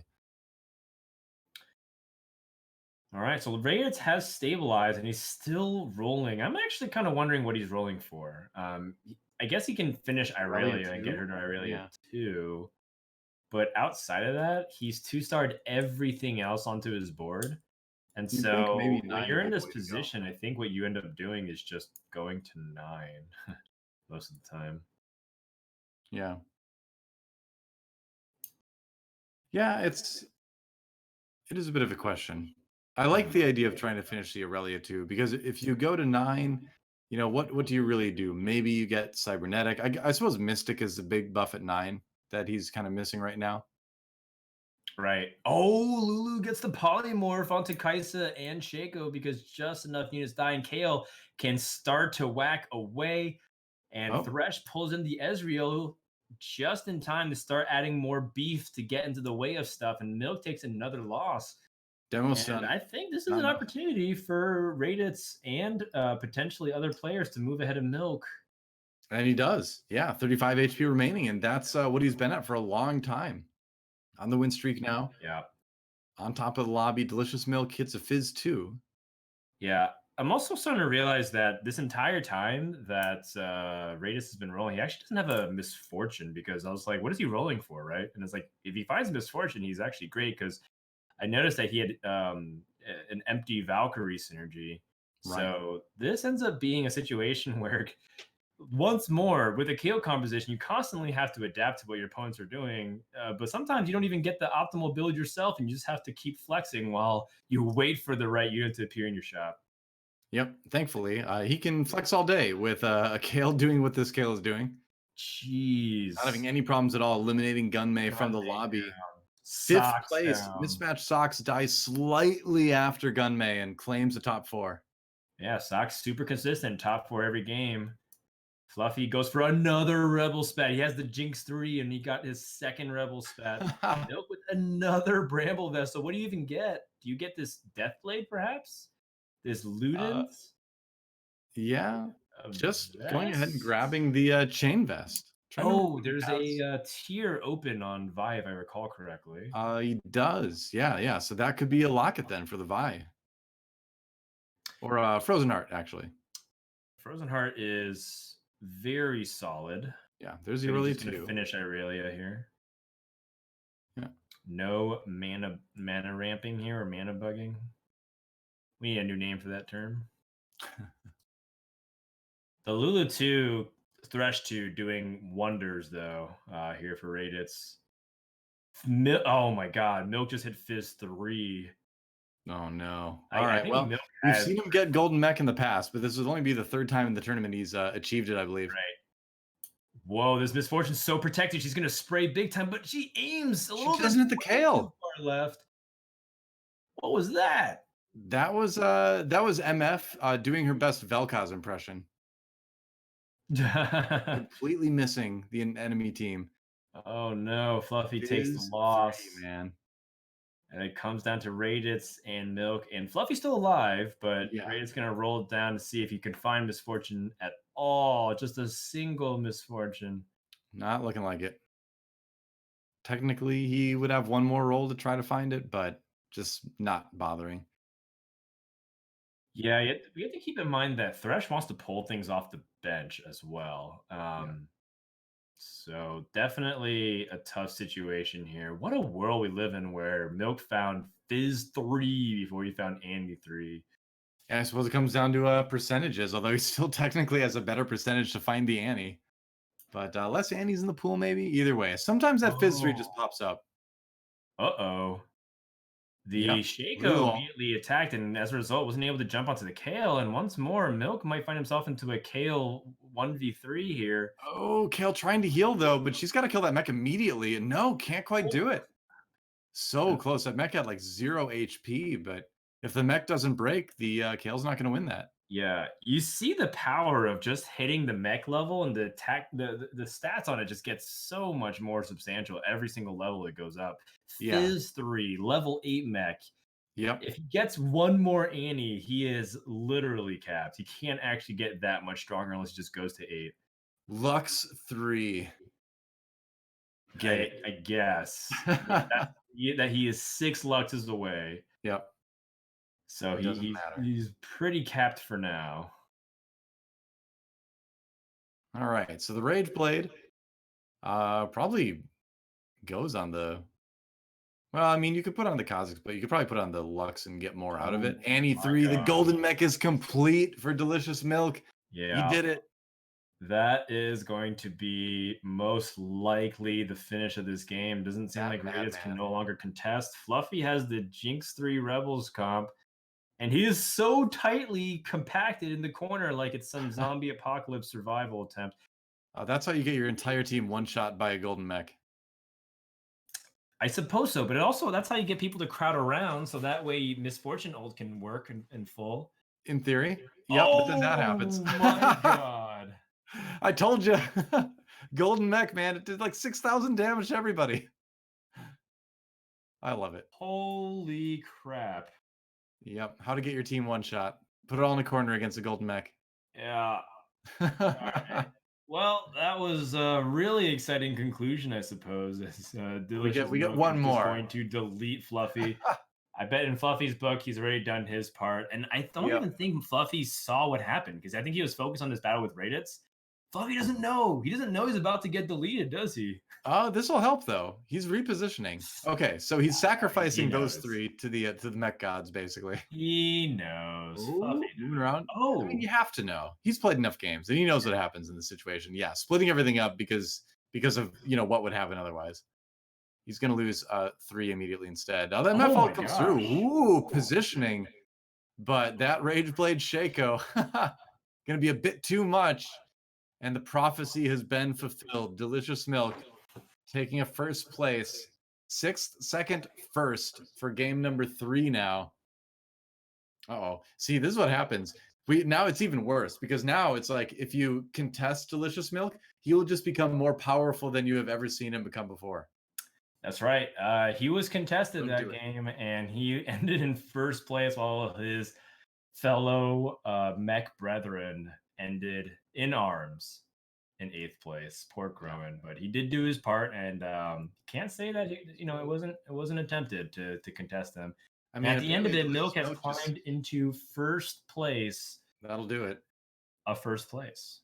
Yeah. Feasting on the hearts of other mech players in the lobby. He gains their strength and becomes golden mech, takes first place. And we have 2 more games to go. So still time for some movement, certainly in that top 5. Gunmay a little bit on the outside looking in now. Khroen really needs a great performance in the next 2 games to be able to make a run at a top 4 overall. It's gonna be tricky, but this thing is certainly not over, not by a long shot.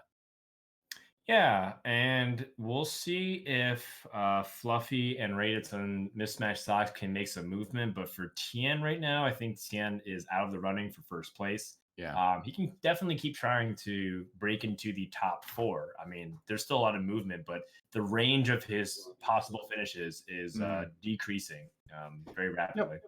And just making it this far, guarantees that he's making a little bit more cash than he would have in the bottom half, of course, of the pack of 32. So he's certainly not going away empty-handed. And just making it to the final lobby after 3 weeks of play is a statement in itself. So even if he's not got a chance to get first, he's still made a good showing in the tournament overall. That's right. But I mean, look, let's go ahead and wait till lobbies number 4 and 5 finish, and we've had our nice tour around the universe. 3 different universes across the lobbies. Yep. What Galaxy will be next? Lobby number 4. I'm guessing, hey, it's the 4th lobby, and we haven't had a Lilac Galaxy yet. It just makes it feel like it's going to be something like that. I'm calling it now. Yeah. Probably a Lilac Galaxy for game number 4. The last time we had a Lilac Galaxy, in fact, was exactly 2 weeks ago. Was the last time. It was game number 2 on the 14th of April is the last time we had a Lilac Galaxy. The only time I believe we've had one in GSS. And here we go. It's a normal Galaxy. Nothing special at all. Galaxy, yeah. So that's that. So we'll see if we get something special for game number 5. But now the game played straight up. Yeah, and Fluffy took the vest, so no early chain vest for Milk, as we are hopping on board with him and seeing how he's going to utilize this tier. But I mean, most likely it's going to go onto Kaisa. And Milk probably feeling pretty good so far, but also has some more work to do. I think he has to just get 2 more first places, and finally the prophecy will be complete. He's doing very well. He can kind of top 4. If he top 4s the next 2 game, or top 3s as he often does. Oh, and he gets a Seraphs right off the bat. I mean, it's not the mech items, but that's you're gonna want one of those on every Kaisa. Yeah, the Seraphs here is a good start. It can get a little bit more awkward though, because even though you do want to itemize Kaisa, you do really want to itemize the mech as well. So we'll see. We'll see. For now, the game plan is fairly clear, and what maybe perhaps the more interesting to start talking about is how Milk gets to the mech, because we know where he lands. It's all about like how his early game shapes up.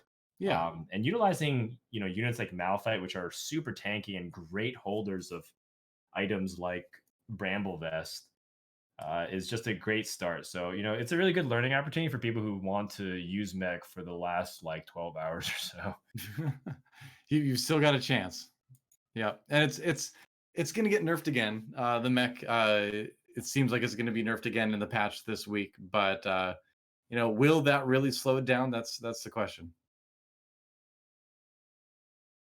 I'm not convinced yet. Yes. Wow. Looks like everyone is taking this opportunity to get out their frustrations about the game in the chat. But rest assured, these are just heightened emotions because players are competing and they really want to try and put on their best. And it always kind of feels bad when you get dunked in front of people. But Milk, he's just kind of doing his thing. And it's really up to other people to stop him, so to speak. I mean, he came into this tournament saying that he would do exactly what he's going to do. And it is a bit of a statement as well when a player, can do that, right? Just play a comp no matter what, and then you have basically the choice of, do you contest him and most likely harm your own chances of performing well, or do you just let him have it and then greatly increase the chance that he will be one of the top players in the lobby? So it's a interesting conundrum kind of to have exist in the tournament, in the game right now, but it is what it is, and he mech. Yeah, well, I mean, he's gonna lose against Gunmay to start things off. So we'll see. We'll see how things end up shaping up here. For now, one of the tough things is that one player did try to contest Milk just now, and it didn't really work that well. No, it But at the same made time, Milk like kind of mega high rolled to be able to win streak and get all the items that he wanted early. Like you saw that Khroen was lose streaking to try to get the items that he want, mhm. and he not only didn't get it, but Milk got it despite winning everything, and that's kind of rare. Yeah. Um, as the That was mech that was player, not a standard mech game for Delicious yeah. Milk in the last round. So it was a very fortunate outcome. So I think like if you were to, you have to have short memory when you're competing. And I think that, if you do get a good mech opening, I think you should, if you're in this lobby, you should still consider going for it, even if you know Milk's going to try to force it. Sure, yeah. Because I mean, it comes down to the items a lot as well, right? Where if you have the items to do it and to do it safely, you might find yourself in a position where you do have the superior one. But then again, you do have the situation where nobody else in the world probably has as much mech infiltrator experience as Delicious Milk does. So he does know every little nuance to make up for any item deficiency he might be running into.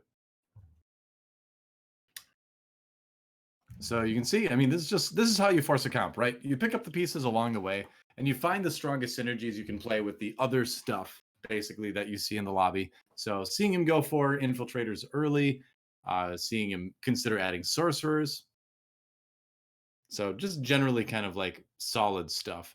But again, you're not that worried. You can get really low and still come back at low HP and get a top four with forcing mech infiltrator. Yeah, I mean, it's quite honestly, Milk's claim to fame. He does Yeah. tend to do this a lot, and as a result, kind of started that copy pasta about his play style from Scott to Timo, who will live in infamy, I believe, with a lot of the players here in Giant Slayer series. I was gonna say, Um, yeah, it's but definitely we're definitely into the infamy side of things at this point. For sure, and I think that Yeah. Milk is just really that's just his play style, and he likes to play like the best comp and really try to make it happen no matter what. While some players like to be really wide and dynamic with their play style. Yeah. I mean, on the one hand, you've got a situation where like this is a very memorable storyline that we have in this tournament now. That everybody's always going to remember this tournament potentially is the one where somebody just decided to play mech, and that is just what worked, and no one could Well, stop them. if you remember our Fandom Legends tournament where Milk got like eighth almost every game he played, Mm. if you can recall, that was a time when people were playing a lot of Blade Masters by turning Nocturne into a Blade Master, and it was Right, the called the blender comp, Blunder. yeah.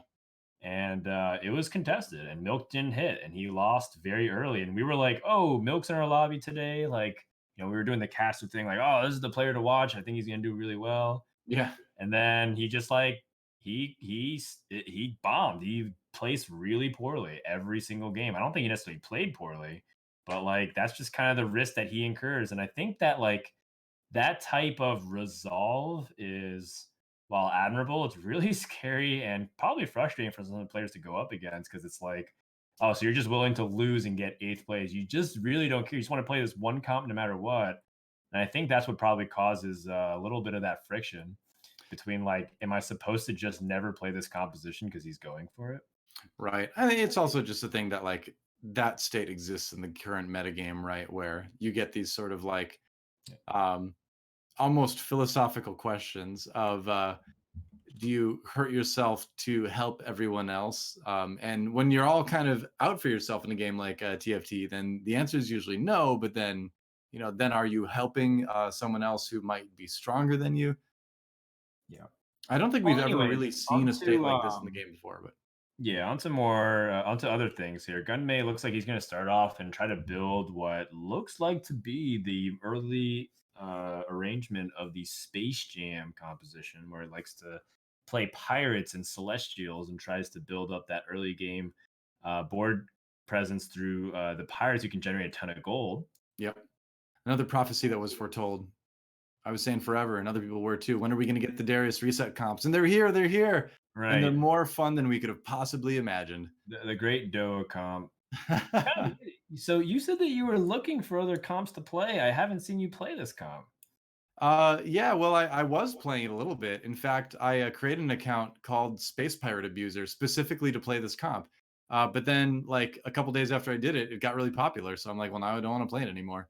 So I do play it, but I don't force it. You know? Oh, so you just can't play it because other people are playing it. Yeah, man. That was I'm happening. I'm too much of a hipster as far as my Oh, composition choices go. I'll tell you what the new hotness is though.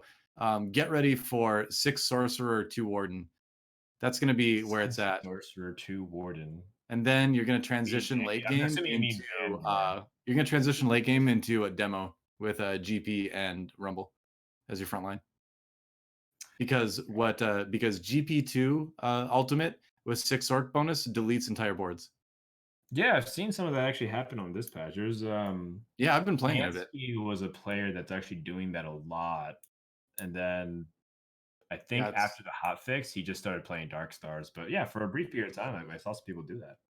it's not like super reliable right now, but I've got hopes that with everything being nerfed, that the 6 sorcerer buff won't make that big of a difference, and the pretty substantial 2 vanguard buff will make 2 vanguards able to sustain and be a pretty solid front line for your like 4 sorcerer mid game. So I'm gonna try it out. I'm excited to try it with the new patch. We'll see, but that's my current quote unquote off meta comp that I'm banking on becoming bigger because Star Guardians is not looking good. No, well, I mean, it's Stargrounds will be off meta again. You can finally play them.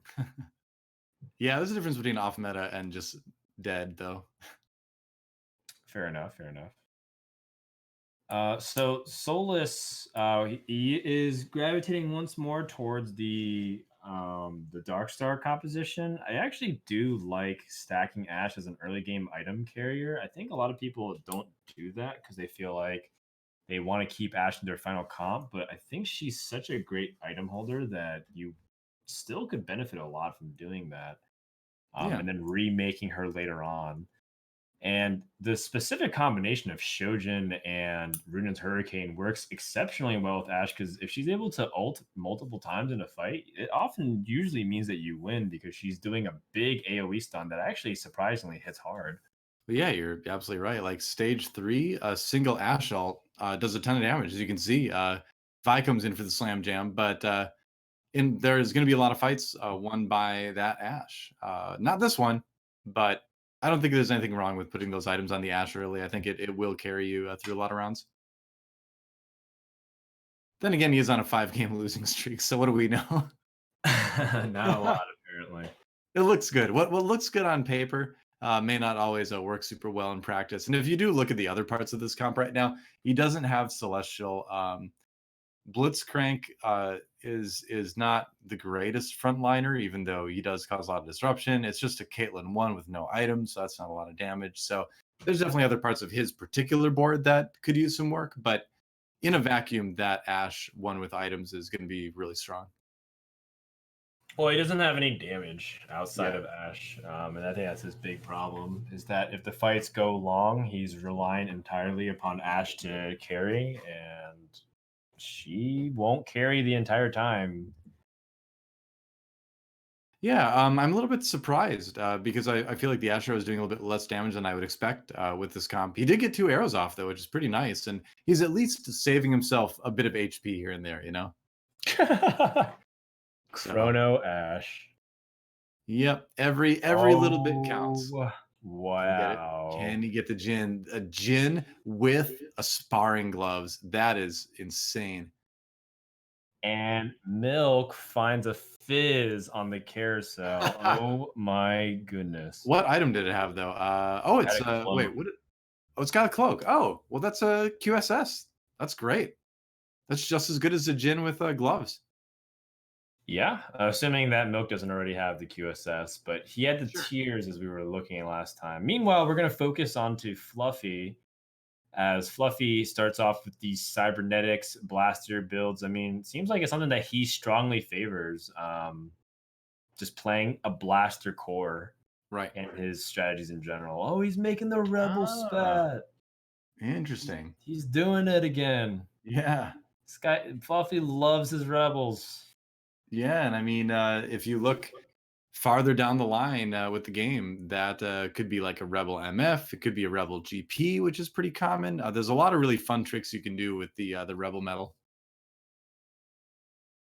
Gonna make a revolution for now. Yeah. I mean, that's great. Yeah. Lucian's going to spread a lot of his damage through his blaster buff and giant slayer plus the red buff.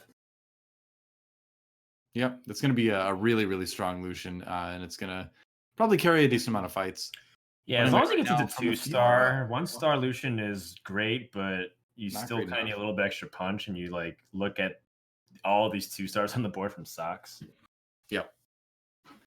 All right, so how does Fluffy go about this? Is he just going to stay on this composition until he finds Jinx, or is he going to actively start to roll for it? That's what I'm curious about. You're kind of stuck in the situation here where you're tempted to roll, but you're also really trying to get above 50 gold, and you're just telling yourself, like, all right, I've got 76 HP. I know this is not ideal. I could use a couple more 2-stars, but hang with it. Wait a couple rounds, get the gold, and then start, doing your re-rolling, and you'll find the 2-stars. So at this point in the game, you just have to have confidence that economy is to play, and it's gonna, make up for the HP you're losing right now. Right. My question was more for after this because it's pretty standard to not roll here because you generally level to 7 by 4-1. Right. The question becomes: does he roll at 7 at all, or does he just choose to fast 8? And I don't think that he's in a pretty good position to fast 8 because I don't even I don't think think he's hitting strong enough. Yeah. on 8, like what's the one thing he can hit that would turn everything around? It's not like an Aurelion Soul or a Gangplank will magically make him all of a sudden start winning fights. Well, you can see he's holding onto the zigs. Obviously, that's for 6 rebels. But if he does high roll into the gangplank, then that does get really strong. When you add a demolitionist in, and GP is doing gangplank things, but with the rebel buff. This is interesting because like you said, I think he's staying open a little bit for brawler blasters. But the fact that he made the rebel metal, I guess you can still use that really easily in Brawler Blaster as well, because you can have 2 blasters or 2 rebels. And speaking of one, there's the Jinx right there. And he's going 6 rebels, but he can Yeah. go ahead and replace that Lucian with the Jinx. And now, wow, you can see that how experienced he is with it, like being able to make these decisions super quickly. Although a little bit awkward for Graves to be there in the corner. Well, I and don't it's know all if I don't know if stars he's going to too. move at all. Yeah. Yeah. He's just gonna watch. Whoops. Oh well. I think Like, he I may have feel so wanted to tanky. switch Ziggs and Graves at the end. Yeah. I Little think the other weird. thing he's running into too is that there's so many boards with a lot of 2-stars right now, such as Gunmay's, that he's going to win it, actually. Rebel buff does come up big, but you're fragile, right? You are fragile with that many 1-stars, even if your Jinx does have a bunch of items and gets kitted out by the big Rebel buff. Woo. Another Jinx, not bad. Some big hits. Yeah. Jinx 2.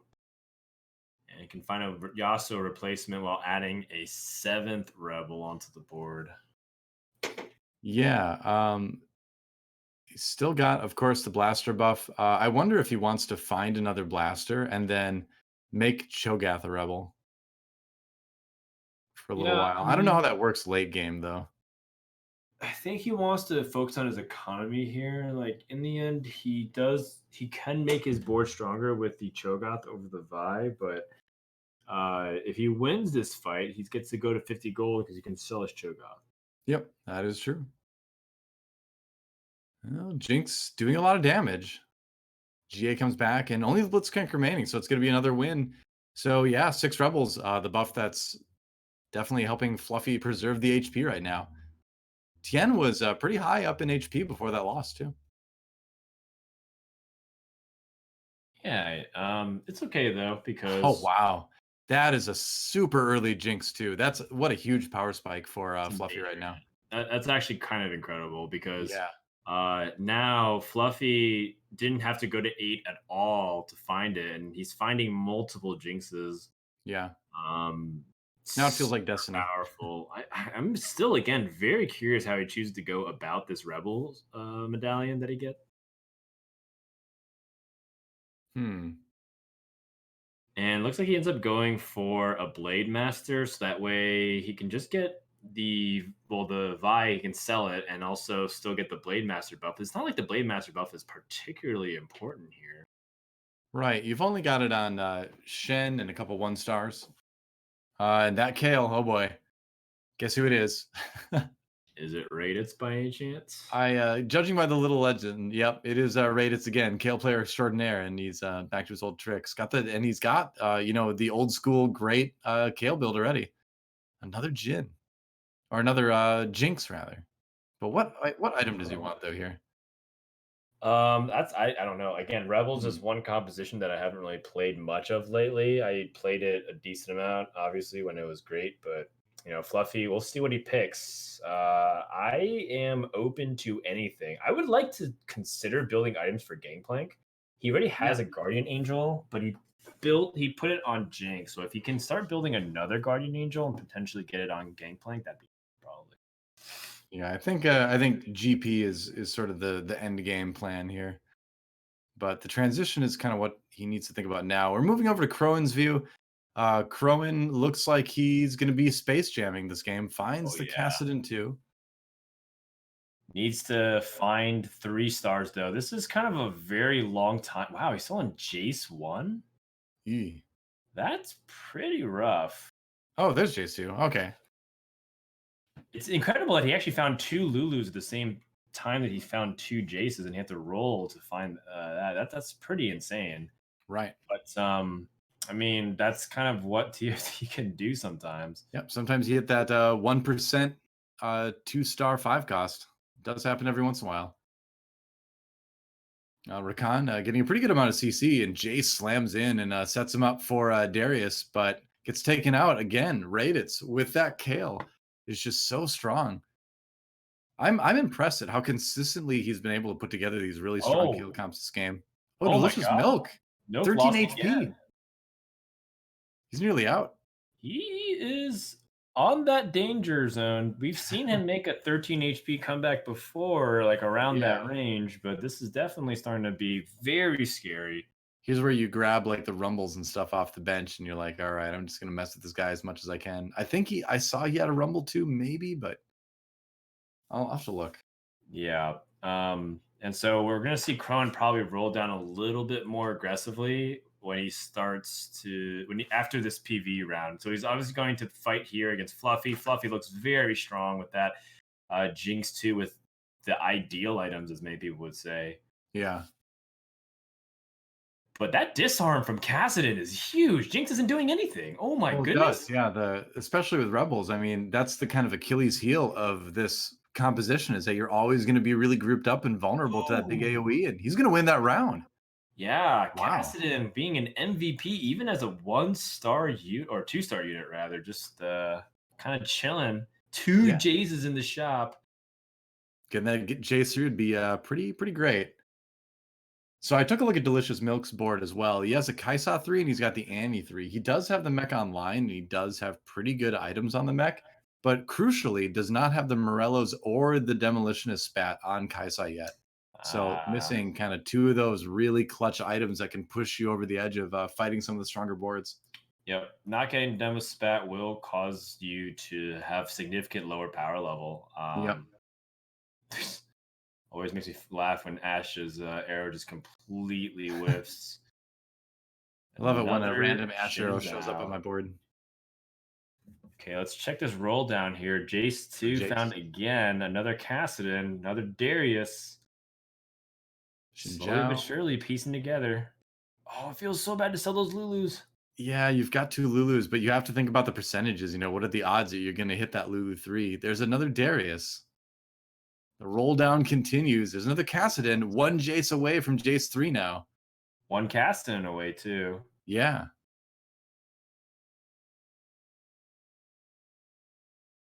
Gonna Selling build that Lulus does Frozen feel Heart, bad, though. has this Zephyr, but he has to use it for next battles. Part of the difficulty of these reroll comps is that, I mean, your attention is split into so many different areas. You have items to consider, you have to roll down, you have to position. You're Mhm. not scouting your opponent, so how do you position? There's too many things to juggle, and so you have to prioritize and divide and conquer here. So close. Yep. I mean, when you're 1 away like this, I think you just do roll down.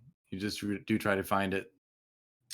Yeah, he actually only has 7 Cassidon, so he's a Yeah, little still bit looking for 1 farther more away, there. but Or 1 more to be 1 away. There's a Master Yi, but no, that's a different comp. oh, brutal. Oh, it feels bad. Oh, it feels real bad. Oh, no. And he still hasn't made his Zephyr. Yeah. He does manage to Oh, Zephyr his this DoA is just on the why. outside. Look at what's going on. Gunmay also has the Space Jam composition, and they're contesting the same units. Oh, no, and his Darius started popping off first. So the damage is there. It looks like it's going to be enough early on for Gunmay to actually win that one. Ah, All right, that's rough. yeah, no That's the worst wonder. feeling where you're rolling down, you don't hit it, and then you know why. Then you hit that Right. other player going for the same comp, and you're like, oh great. So I saw 6 Jaces, and then there's 8 here. So if there's no other Jaces taken, that means there's only 2 Jaces left in the pool at 16. So Yep. being contested like this, oh, that stinks. That explains almost everything about we're crashing in, right? Like why he only had 1 Jace or 2 Jaces for the longest time. But yeah, Gunmay and Khroen contesting the builds almost makes it easier for everybody else in the lobby, incidentally. Well, I just feel bad for Khroen because this is 2 games now in the finals that he's contested someone on a comp and come up short, and the other person has found what they needed to a little bit earlier, and Oof. he's going to bomb out an 8th, and Back to that hurts. Pretty good results in the first couple of games, but number 3, not kind to Khroen. Yeah, it happens. And so that eliminates Khroen from the game and very much from contention of taking the top. Right. Checking in with Tien, he went from the bottom of the standings to now leading the lobby right now. He is playing Brawler Blasters, a composition that he has played a few times. I think everybody's played Brawler Blasters a couple times by this point. There's your Well, Aurelion Soul for Fluffy. Milk hasn't, Rayditz hasn't, and I don't think Souless has either. Not in But the tournament, but they're jamming those games on ladder. I think I'm gonna stand by that statement. I think Milk hasn't. I think Souless hasn't. Um, Although I think that I saw a lot of other players going for it. It's not bad. Well, he finds the locket, which certainly strengthens the front line a little bit. Looking for that MF2, he's 1 away. Do you buy the Ezreal too? I suppose you do. You're still planning on using that. Yeah, he has actually too many 1-star units. I would half his army are still 1-stars, so Yeah. kind of amazing that he's been able to stay as healthy as he has with Jinx and Misfortune and like almost everybody else at 1-star. It's honestly just numbers. Like the fast 9, like a really, really fast 9 gives you the synergies early, even if you don't have like the meat.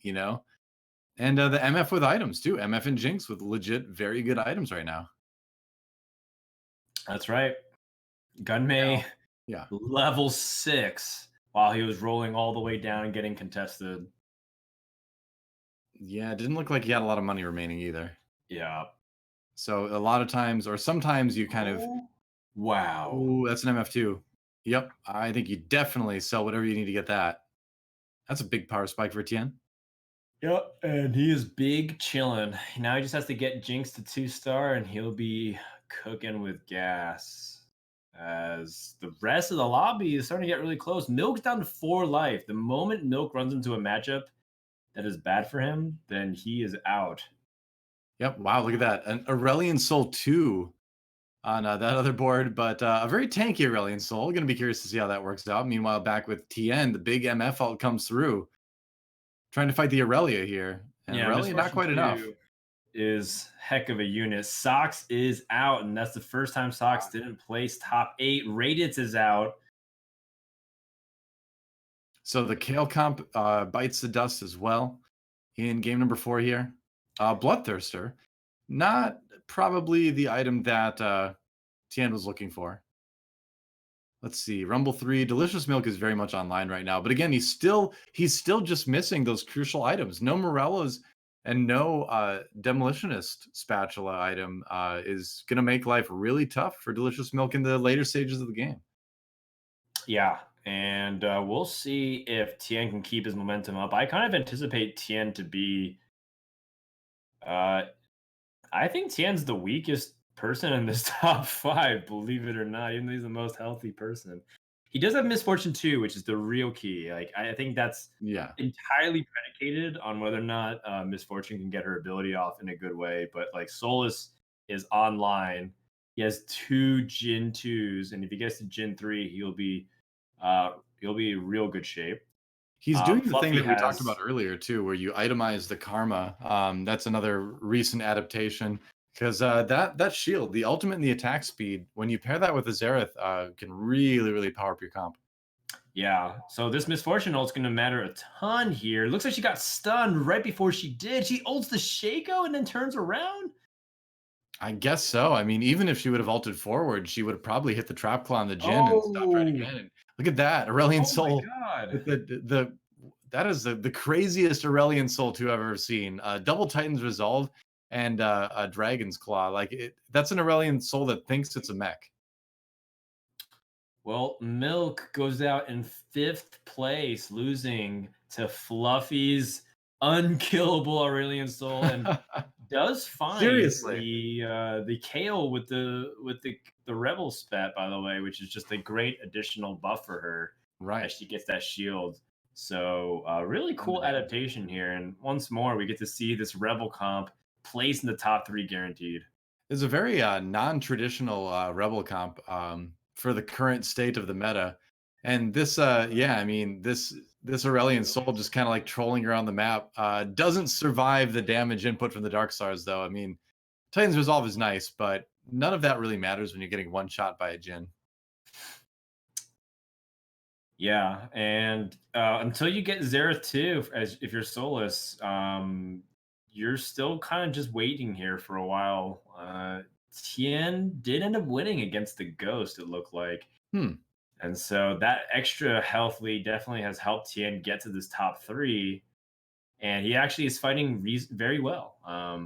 Entirely reasonable to see his performance here with just a bunch of 1-star units and Misfortune 2. Yeah. And Tien needed to have a good game. His results in the first 3 have been a little bit rough, so he was due for one. Yeah, it looks like he's got a couple more 2-stars since then, but still on Jinx 1, A no this Lulu ultimate. Misfortune refuses to ult the majority of the units. Doesn't matter because she's dead anyway. Yep. Well, that MF lives. Okay. That's something. There's a GP. All As right. the gangplank gets subbed in, I wonder if Fluffy grabs it. Yes. Looks like Fluffy has the access to that GP if he wants Oh, it. Doesn't find denied. it. What about Seraphs here? Totally reasonable. I think that's probably the best. Rebels used to need Seraphs back in the day. Yeah.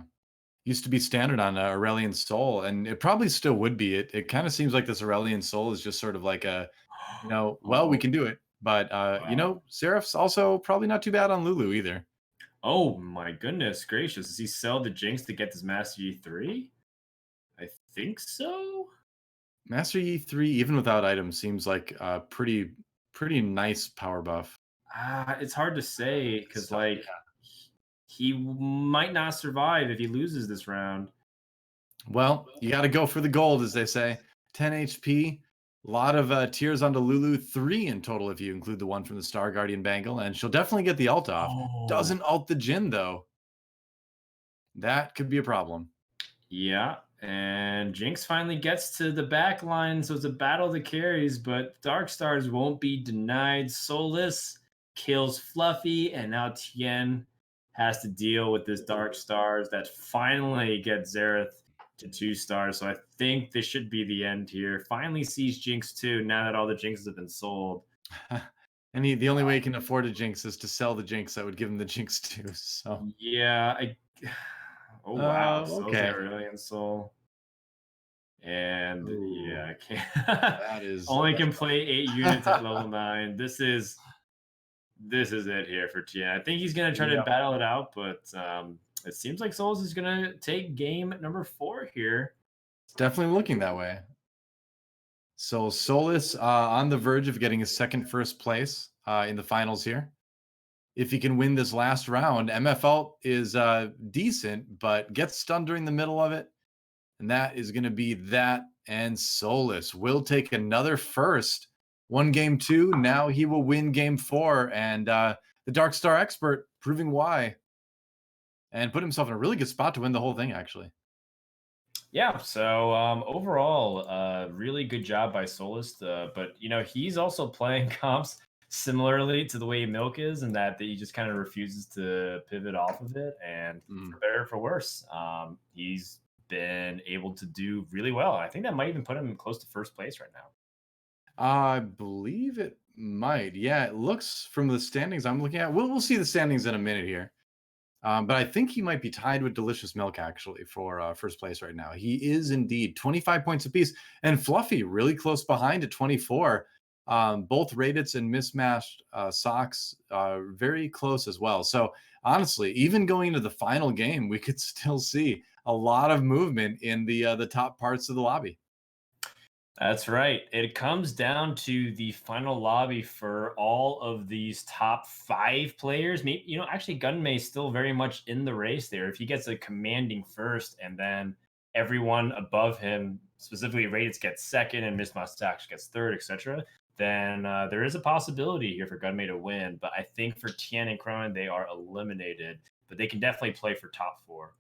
Yeah, they can definitely play for top 4, and like we mentioned too, I mean, just making it this far is an accomplishment. Out of 32 players, or 16 players rather, making it to the top 8, making it to the final lobby is certainly an accomplishment. So even if you don't make it all the way, that's right. Yeah, that's right. All right. So one more time, exclamation point GSS in the chat. Thank you to Juke.gg for sponsoring Giant Slayer series. It's been great to have a site where I can just have it open on the side. And if I want to check anybody's POV at any time, look at anyone's lobby or a board rather, I can just do that because it's all on the same page. You can too. So check it out. And also just check out the main site, Juke.gg.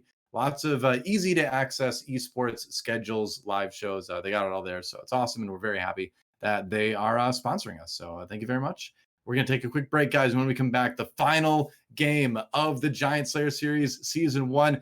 Who's going to be the champion? It's up for grabs. A lot of people could take it. It's going to be exciting. Don't go anywhere. We'll be right back after this.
Well, it comes down to this, ladies and gentlemen, the final game of the Giant Slayer series, season 1. DoA and Frodan back with you here. And, if we can possibly bring up the player scores one more time, it is a tight lobby right now after 4 games. Check it out. Just 3 points separate first and fourth right now. And only 4 points, I suppose, separate first and fifth. So you can see that there is a potential for a lot of movement, a lot of people jumping up to the top. But the big stories are the two experts at their comps, I would say. DeliciousMilk, the Mech Infiltrator expert, and Souless, a Dark Stars expert, sticking to the comps they know the best and performing the best so far, but not by a huge margin, but by enough to be tied for first and second right now. So interesting lobby, and I'm really curious to see who's going to take it. Yeah, gonna be very exciting finish. Each individual knockout between Fluffy, Soulless, and Delicious Milk matters so much because they're separated by a single point. And I Right. gotta say, maybe I'm underestimating the Rebels. What a turnaround it would be! And it's not Mech Infiltrator. It's not Dark Stars. It's not any kind of reroll composition. It's just what was good at the very beginning of Galaxies. It was Rebels that ruled them all. Yep. What an interesting twist if that ended up being the case. And I would love nothing more if that would actually end up happening. Well, I mean, especially with the patch coming through this week as well. I mean, it's just going to open up the meta for who knows what. So this right here is kind of like the last game of an era in set 3, really, where this is the last time we'll see the game played the way that it's going to be played, and we're gonna get to say goodbye to some of the dominant comps and say hello to a bunch of new stuff.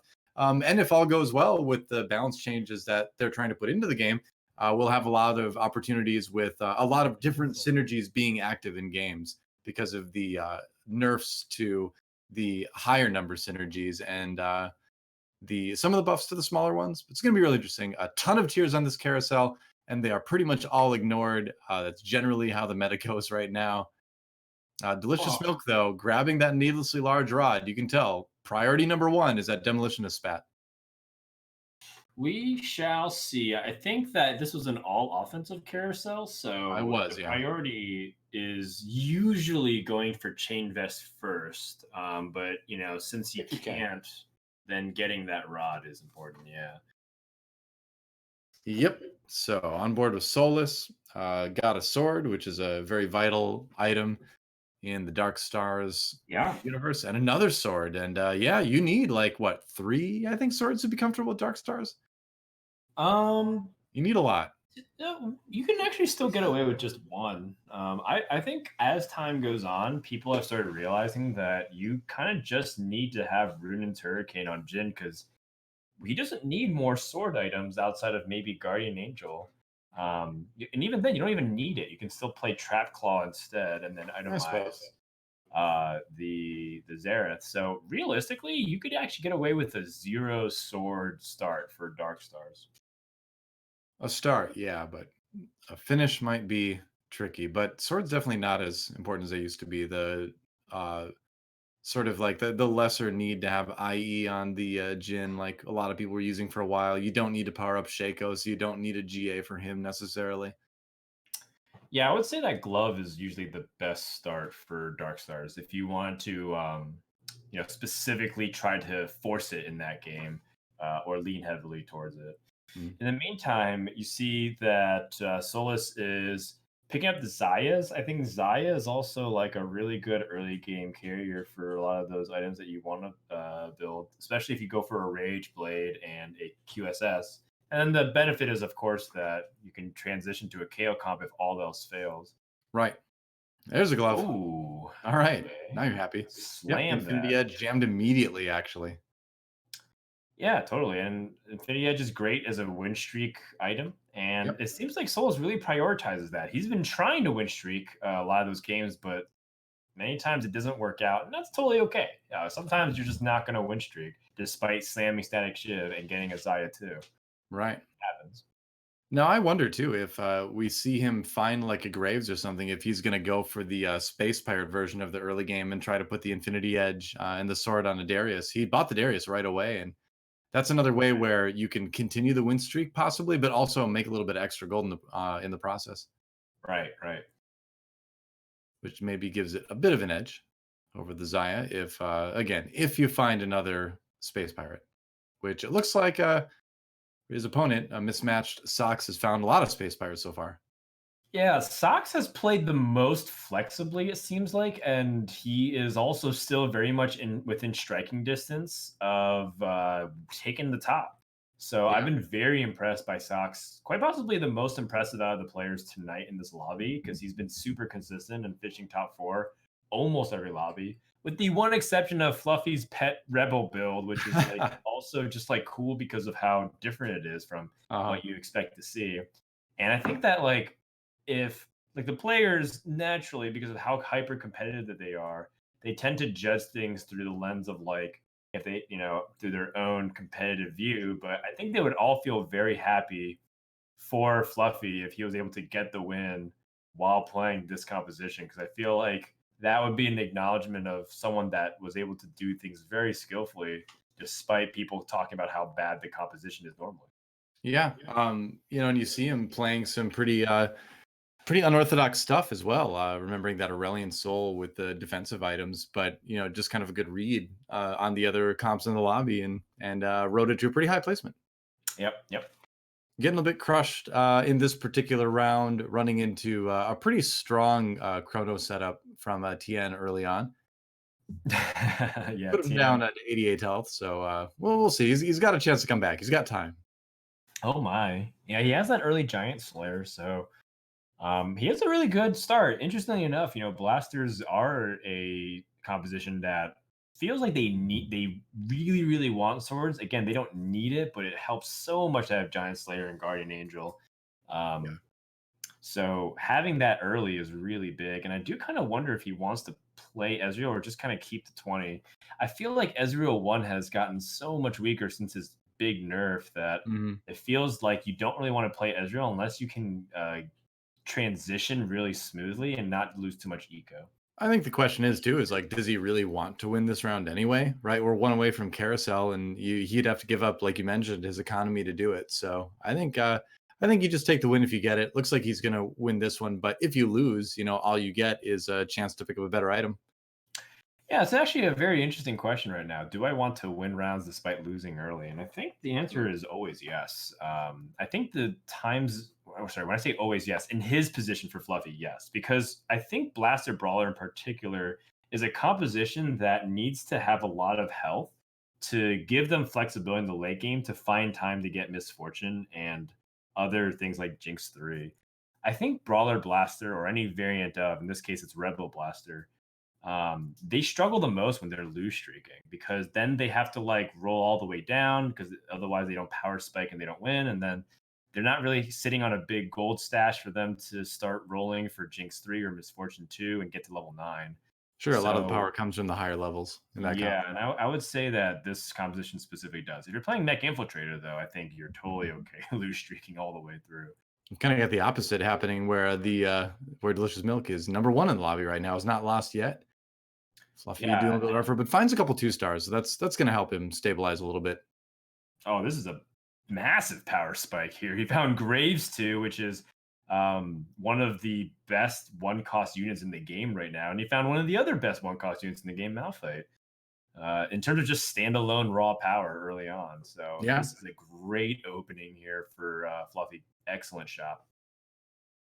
Runs into Khroen now. We get a look at what Khroen is doing. Got Chrono Start with the TF and the Caitlyn, double Vanguard as well. So certainly a pretty tanky opening, but that Giant Slayer is going to tear through these guys. And the EMP is so annoying. Delays the Caitlyn ultimate a lot, unlocks the opportunity for Darius to go wild. And yeah, that's the power of, I'd say that's the power of Giant Slayer and Blasters right there. Yeah, and I would say that that was a lot closer than I thought it would be. I kind of anticipated Fluffy to crush a lot more, but TF2, quite the force to be reckoned with.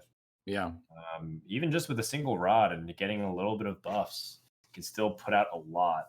Strong but risky is TF2 in the Whoa. early game, because if his cards miss for some reason, then then you usually lose that round. But if they hit, especially if you get like 2 of the cards to hit or even all 3, then you can do a lot of damage. Hold the phone. Tien has a 2-star Cassidon before Krugs and has leveled to 6 beforehand to ensure that he preserves his win streak. What? That is Wow. aggressive, and I love it. I'm loving every I don't know if second. the other people in the lobby are going to love it quite as much. 7 people on this planet do not love it. Darius gets one dunk off before he goes down, and it doesn't look like the Ezreal's going to carry him this time. Fluffy takes a little bit more damage against the strong early comp from Souless, who now has that 2-star Xayah sporting the Yeah. Infinity Edge. So Fluffy has a very healthy economy. Everyone else is like 10 gold or low, like around that area, or if you're 10 lower than 10 gold at the beginning Mhm. of that round. But he has his win streak preserved, and Fluffy has his eco. Delicious Milk also kind of fell very sharply after that carousel, losing 2 rounds heavily and going down to 84. And it seems like we're once again going to fall into our usual holding pattern here, where Milk ends up being towards the bottom and trying to find his mech infiltrator pieces. Yep. Can't imagine he's too nervous about that. It's a position he's been in many, many, many times before in this tournament. That's a red buff. That's a huge pickup. Oh, wow. That's another GA. Red buff and a GA. What are these items right now for Fluffy? That's That crazy. is nutty. 2 vests just like that, or a vest and a belt rather. So, yeah, he's going to be feeling pretty good about the items at least. Yeah, and I'm kind of oh wow, an early Kale. Kale. Huh. Yeah, I'd be kind of surprised if we don't slam these items here for Fluffy. I really want to see what he ends up doing with it. Looks like he might go Go for Blade Master. I don't know. yeah, I think it's totally It's considering it. I mean, we've talked about this before that just simply a Kale 1 in isolation can carry you in the early 3rd stage quite a bit. gotcha. Pretty interesting too to think about what he really wants to do by keeping this sword open. Yeah. I mean, suppose the it's one just thing is that Fluffy has been trying to keep a vest open for the spatula so that he can get a rebel medal. exactly. I think that that medallion is really important for a lot of his strategies. And now that he has the KO, the moment he finds that spatula, he'll be cooking. Yep. And being low in the carousel and being in a meta where not a lot of comps utilize that spatula, he's got a fairly good chance of picking it up if it appears. Yep, for now. But in the meantime, looks like Fluffy has gone back to his winning ways and needs to continue this in order to get back onto track. Level Uh, 6. Looks like we're gonna switch over to our win streaker Tien. All right, 4 Chrono, 2 Sniper, 2 Celestial right now. So Love it. pretty strong comp and really relying on that Cassidon too. Oh yeah, you can see that his aggressive leveling is already caught up eco-wise to everybody else. He leveled to 6 2.5 rounds earlier than everybody else. Hmm. I And suppose if you're winning, you can you can do that. yeah, and he has the items which can transition nicely into Kale if he so desires, or he can go to Dark Stars. It's entirely viable to go both with the items that he has. I also really like this Ionic Spark Slam, and it seems to be at its best when in the very beginning, and he's placing it on a carry that's just really hard to kill. Casson isn't even going to die despite taking almost all the aggro from the enemy. Yeah, the Celestial buff coming up big with that. And that was even like an inopportune Ash arrow as well. Xayah kind of got behind the front line and took like a solo arrow. But despite that, the Cassidon too Whew. really doing a lot of damage. There's another Shen, gets a Caitlyn too as well. Yeah, I'm particularly intrigued of like what Tien wants to pick off the carousel if he even gets a meaningful decision. Hmm. But for now, the Ford Chrono is just still very good. I think Chrono is like an excellent mid-game bridge, even for like the most like hard forcing reroll compositions. You can totally like Ford Chrono into Mech Infiltrator while you wait. Um, Assuming you're not obviously overly invested into the resources, but Oh, that Ash wow, arrow. that Ash arrow just deleting people. Yep, that's the power of early Ash, plus a little bit of help maybe from the Ionic Spark. That's right. And you love to see it. I think if I'm Tien, I would also consider leveling 7 next turn if I get a meaningful upgrade. Yeah. What could it be? What could he really use here? Because the two Uh, open items he has are two well, tiers. it's purely Jin, I think, is his best pickup from this perspective. Kale is also really good. Sure. So they're all different options at his disposal. Right now, he's just going to look. He could also just pick up just like a generic, like he pick up this Cho and play it, but Yeah. well, he already has two tiers. I think Yes. he would rather go for the cloak because it opens up more options for his build, but you already have two tiers. Yeah. So he does go for the cloak, and I think giving yourself the opportunity to pick up a QSS is probably going to be a little bit more forward thinking. Right. Because Oh. picking up the third tier, unless you're playing Star Guardians, like you really don't need that third tier. I was wondering for a second if he was considering Void, hitting both the Cho'Gath and the Vel'Koz, but that comp has not been very strong lately. But if anyone's going to pull it out in a surprising time like this, it would be Gunmay. Looks Not like going to Gunmay do is it, on but the Space Jam train. yeah, I was excited for a moment. But yeah, it looks like it is going to be Space Jam. Yeah. All right, so And he's got the going static shiv on Rakan as well, which is nice because it's got a tier. As part of it, going to help Rakan cast a little bit earlier. It's kind of like it's not quite as good as a Shojin's, but it's something that kind of empowers Rakan anyway. Not enough to win in the round though. yeah, I mean, he's going up against Socks, who found an early Jin and has the bench full of Dark Stars. This is looking like Socks is also in a really good position to win streak, and he is. Yeah. Souless is also very healthy relative to what he really wants, like usually where he usually is, excuse me. And so the top three look really good if they end up cementing it, but Souless ends up taking that loss. Hmm.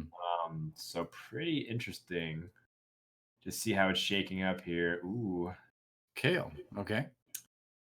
Yeah, Gunmay needs to Rakan find two. 2 stars. That's the biggest problem with the current situation is that he doesn't have 2-star units. So he's rolling down because he's trying very hard to find 2-star versions of all his units, and he finally gets a few of them. So big power spike here for Gunmay.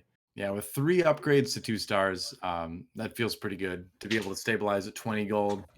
20 gold is usually the limit where if you go below that, you're going to start to feel pretty bad about your economy. Runs into Rayditz, who has an early Zephyr, and he's actually going to Zephyr the Darius. Oh, that's That ends up brutal. making a difference. And how in the world does he keep getting Kales so early? Yet another Kale for Rayditz here.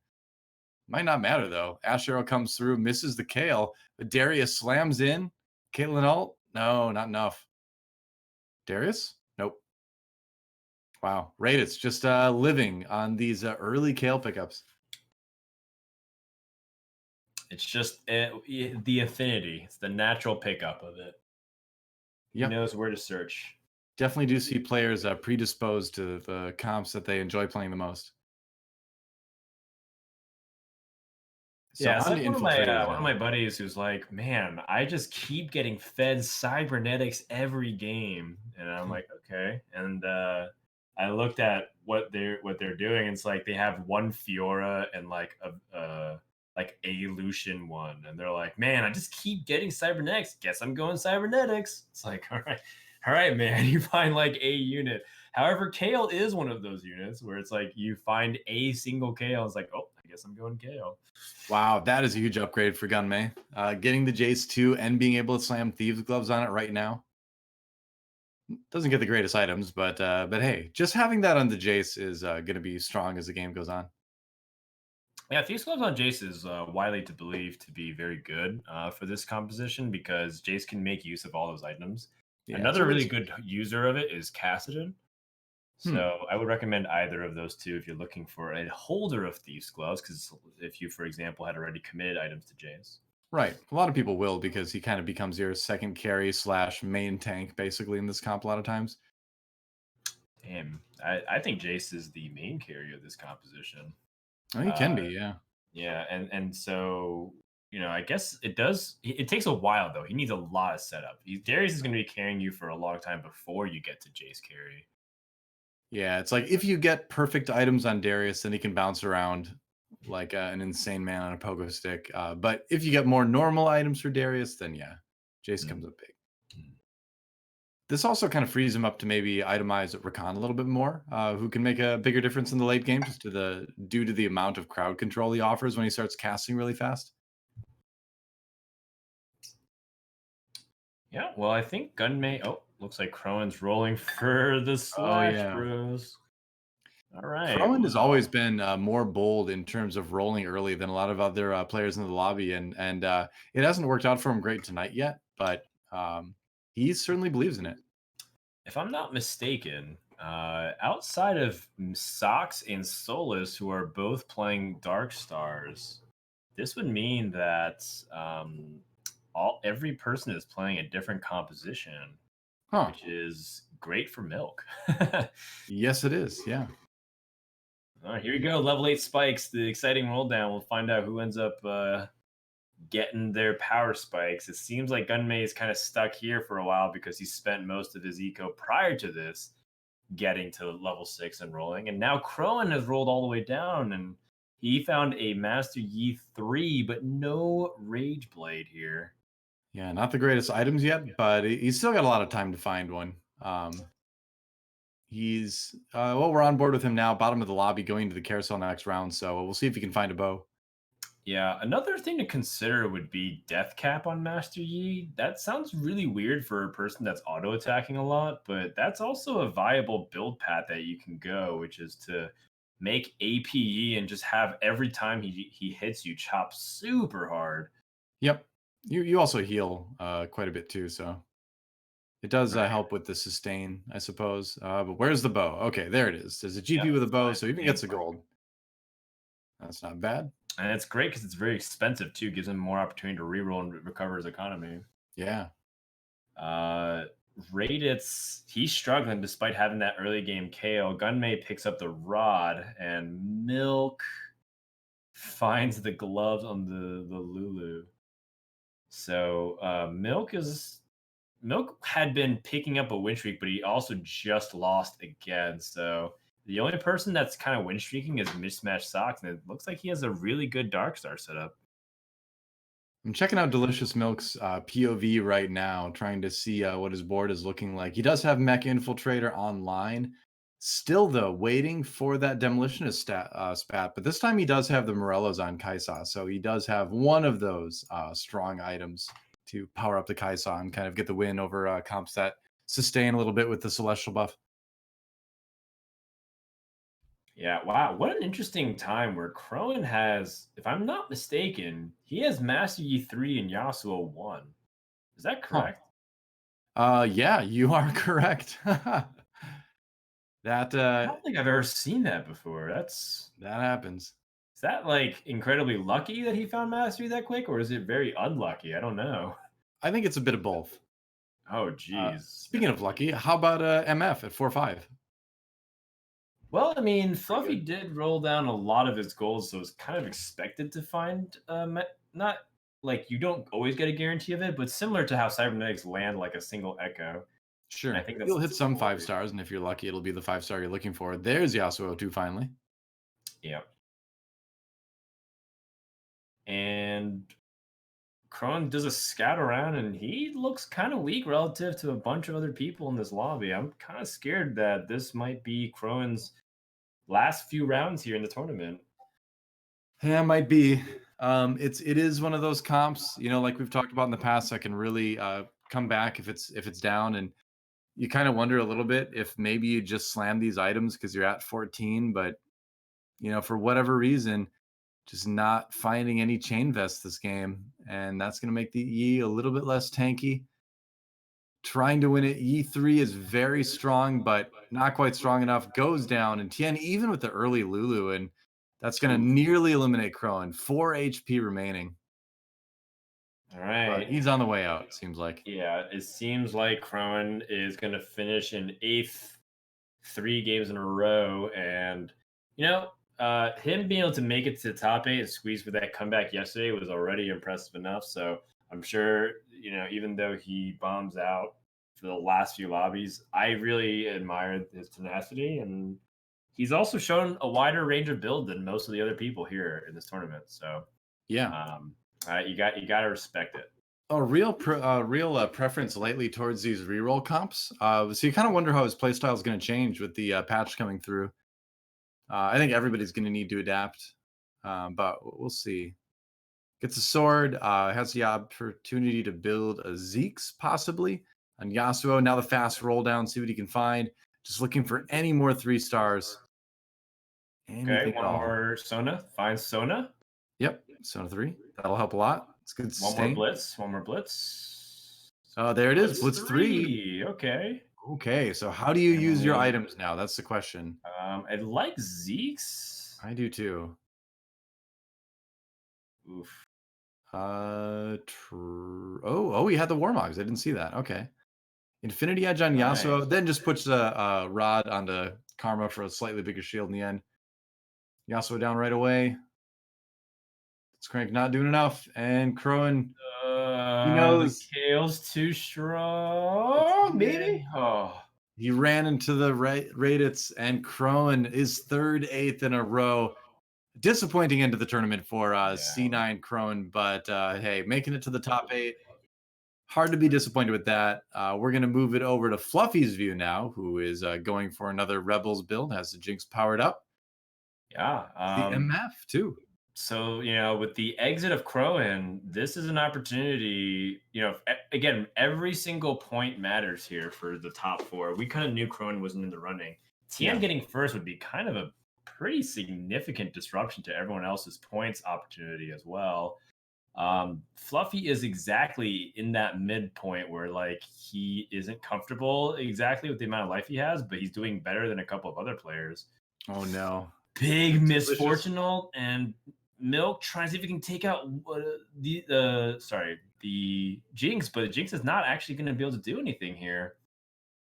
That's a situation where you look at DeliciousSmilk's board and you say, if he gets demo spat, we're all dead. Because he has everything else. He's got the Morellos. He's got a mech with really good items. Right. He's got 3 stars. Oh, Yep. he found 3-star Kai'Sa, looks like. Okay. Yeah, 3-star Kai'Sa pretty early, 3-star Rumble, and Annie as well. It's kind of intimidating. Everyone's finding their big power spikes now. Gunmay has his composition for the most part online. So does Fluffy. Just needs to find the 2-star versions of everything. Right. Playing a lot of 1-star Rebels. He has 7 Jinxes. The moment he finds the 8th Jinx, he's going to get that 3-star Jinx. That'd be crazy. That'd be a very early Jinx 3 too. Oh gosh, this Rakan is doing work. It's stopping the Jinx from ever being able to attack, but the misfortune on the other side might be the hidden savior again. Maybe. Here comes Darius. Oh! Demo spat. One more? Oh, no, he's not. Is he going to get it? No. That was close. Super close. Very close. But Gunmay, yeah, we talked about how disruptive that Rakan might get, and it certainly looked that way, but that was a photo finish at the end. Completed item Gunmay goes immediately for the Bramble Vest. Yep. More importantly, I don't see a demo spat for Milk.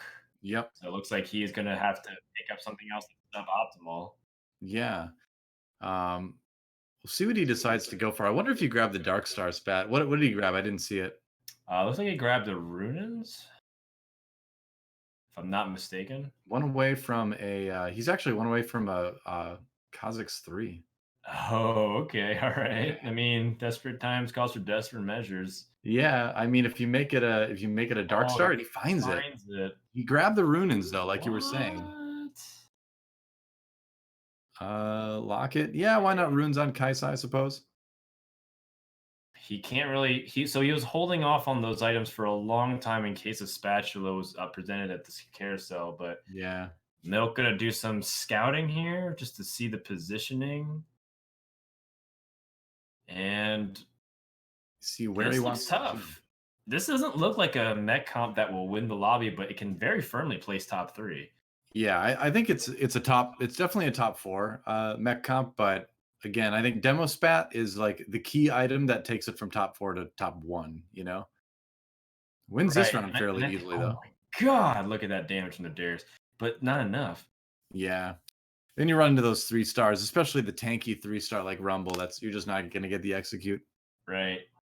Rayditz and Gunmay next on the chopping block here. And then we'll have a finish of exactly the top 4 that we are expecting, right? We thought that it was Souless and Milk who are tied, and right behind him is MismatchedSocks and Fluffy. And then Tien gets to play the spoiler. He's got an opportunity. Tien at 15 points right now has a chance to move up and knock down players possibly like MismatchedSocks. Rayditz almost out too, 4 HP. Here is MismatchedSocks against DeliciousMilk. See how it goes. Every win is so crucial, and Socks is in a pretty good position to knock down Milk a little bit further, but he doesn't have things like his Runan's Hurricane, which are very key to try to like simultaneously take out the mech and hit multiple units. That said, oh, he's got barely enough though. Wow, that was close. I thought Milk was dead for a second there. Picks up the MF. I wonder how much this Kha'Zix 3 has been when working. I actually haven't paid attention to that in particular, but perhaps it's actually doing a lot more than we're giving it credit for. Finds a static shiv, not exactly the most amazing item there. Rayditz goes out in 7th, so it ends his tournament, and Rayditz will most likely finish at least 6th in this lobby, depending on how Gunmay does. Right. Yeah, we will have to keep an eye on that Kha'Zix though for DeliciousMilk and see how much damage is really doing in the end. It is a Kha'Zix 3, but it still does like less than 1,000. But I was gonna say, yeah, it's a Kha'Zix 3, but at the same time, it's a Kha'Zix 3. Okay. So maybe Static Shiv. All right, yeah, try to power up the Kha'Zix. Why not? I mean, it's gonna bounce to more people because it's 3 stars. So Souless hits level 9. Socks hits the Lulu 2. These are some significant bumps in the game. Let's check out Souless. Fluffy hits Misfortune 2. That's also really big. And Souless in the last game of the tournament, not playing Dark Stars as well. 6 cybernetics for him. Finds the Echo. Wow. But I mean, maybe it pays off. Maybe. Not against mech though. I really get Oh no! Is this the end of Souless's set 3 tournament performance? It is. And not gonna win this one. 6th. He needed every single point to at least get into the top echelons, and that 6 hurts a lot. Gunmay steals 5th place. We've got what, 2? Is it 2 other Dark Star players in the remaining ones? Everyone just deciding to contest Souless this game. Oh wow, absolutely brutal. I think there's a Dark Star player, a Rebels player. Did Tien go Dark Stars? He did. I think we got 2. Yeah, 2 in the top 4. Seems that way. On board with MismatchedSocks, going to run into Fluffy with the Rebels build. Yeah. MF2 with the demo spat is going to be incredibly strong. Yeah. If she hits people. If she hits people, and looks like he's just going to delete the Rebels, and that's a big win for Socks. Keep in mind that Milk, with the elimination of Souless, Milk is the best player right now, the top ranked player right now in the lobby. And if Milk gets 2nd, I think that guarantees him potentially to win. It's looking pretty good for DeliciousMilk in this tournament, yeah. Yep, what can you say? Lulu 3 possibility. There's another Jin 2 that's going to power up MismatchedSocks for a little bit. But yeah, Socks is he's at 22 points, and you get +2 for finishing 1st over 2nd. And this is Tien, and in a way, Socks actually wants to lose this fight versus Tien. He doesn't actually truly want to eliminate him, but he's just going to win so convincingly. And Fluffy is likely dead to Milk. Possibly. And that's going to do it. I think so. I think DeliciousMilk getting top 2. MismatchedSocks, the most he can get is 10, which would bring him up to 32. DeliciousMilk with 7 for, or rather 8th for 2nd, is already up to 33. Yep. My math is correct, which do it. So usually is not, but yeah, that's it.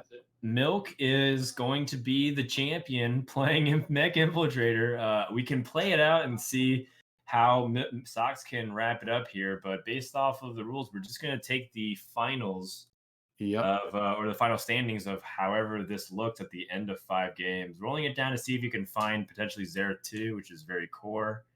It looked like Milk was challenging him 1 unit to 1 unit, but it doesn't look like Socks is going to go for it. And DeliciousMilk, I mean, he said he was going to do it, and he did it. Nothing but mech every game, the entire tournament. And here we are trying to win one last one, but without that demo spat, again, Darkstar, extremely strong. So he's going to need a little bit more if he's going to actually win the last game, even though he is going to win the tournament. It doesn't look like he can win the last game because Socks can still get even stronger the moment he hits his Xerath 2. If Rift Herald hits on a demo spat for DeliciousMilk, everything can change. Aside from that, that is, I'm convinced that's literally the only way this turns around. Yeah, and you take a look at Socks' placements too. It's like that one time where he finished bottom 4 cost him, which it's got to be a little painful, but yeah, just that 7th place in game number 4. Find it out with Milk breaking the mech, taking a lot more damage this time than he did last time. Oh my.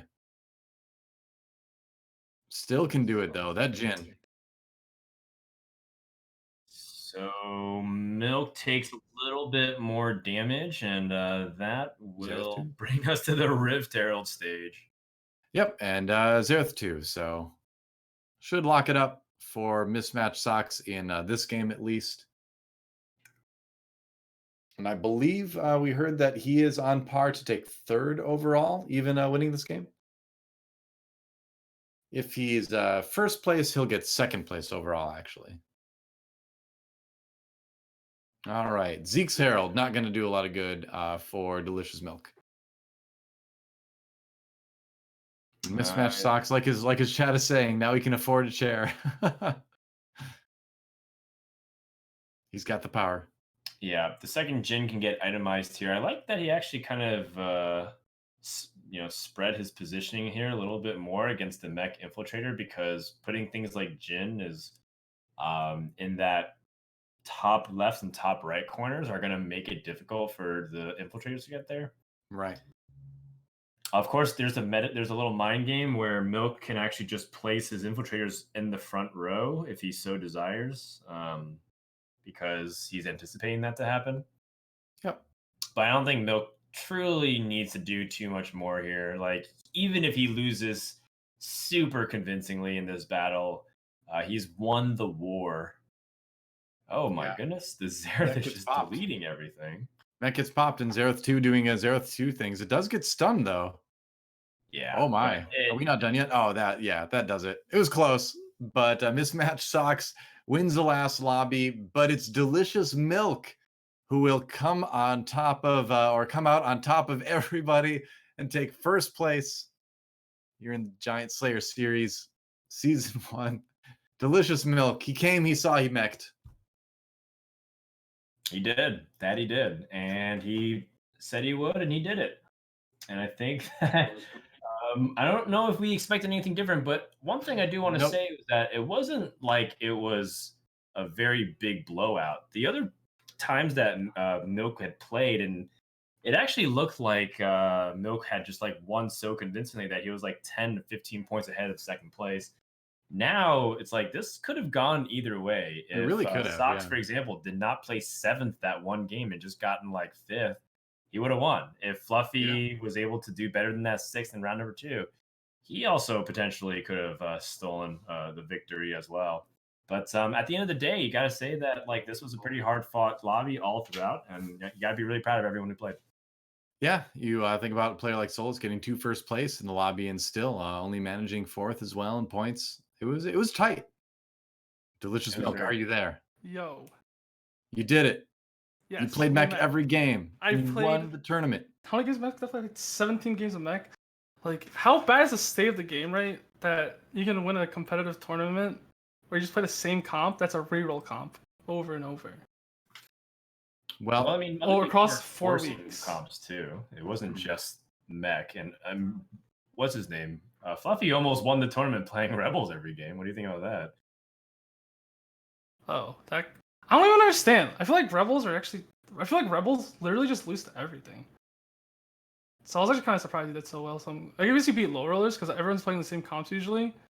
But usually just crushed by Mech and Darkstar, doesn't it?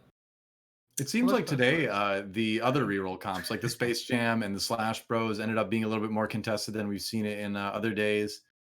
Yeah, actually in solo queue right now, like almost every game has one Space Jam, one Bang Bros, and one Mech usually. Yeah. Almost every game right now. And like 3 Dark Stars. Yeah. Yes. I was actually so surprised how little Darkstar players there were. Yeah, it seemed like as much as you were left to your own mech devices, Souless was really kind of like left to play the Darkstar a lot today as well. But I'm curious to get your take on what Rayditz was playing. He was really going for the Kale build every single game. Results were middling, but what do you think about that? I think Frey likes to play usually more aggro than most people early, and he usually plays either Cyber or Kill towards that path. So with the patch coming this week, is this kind of like it? Is this the final party for Mech? Like, what do you do going forward? What's the future look like for DeliciousSmilk now? Okay, you know I actually don't even play Mech. Like even my solo queue game. I know, like you play a lot of Darkstar now. I don't even play Mech. But I think it's a tournament. It's a long-term investment for reroll comps because I actually hate reroll comps. Like you don't even understand how much I hate reroll comps. Like the fact that a reroll comp is like the best comp in the game is just so toxic for TFT, I think.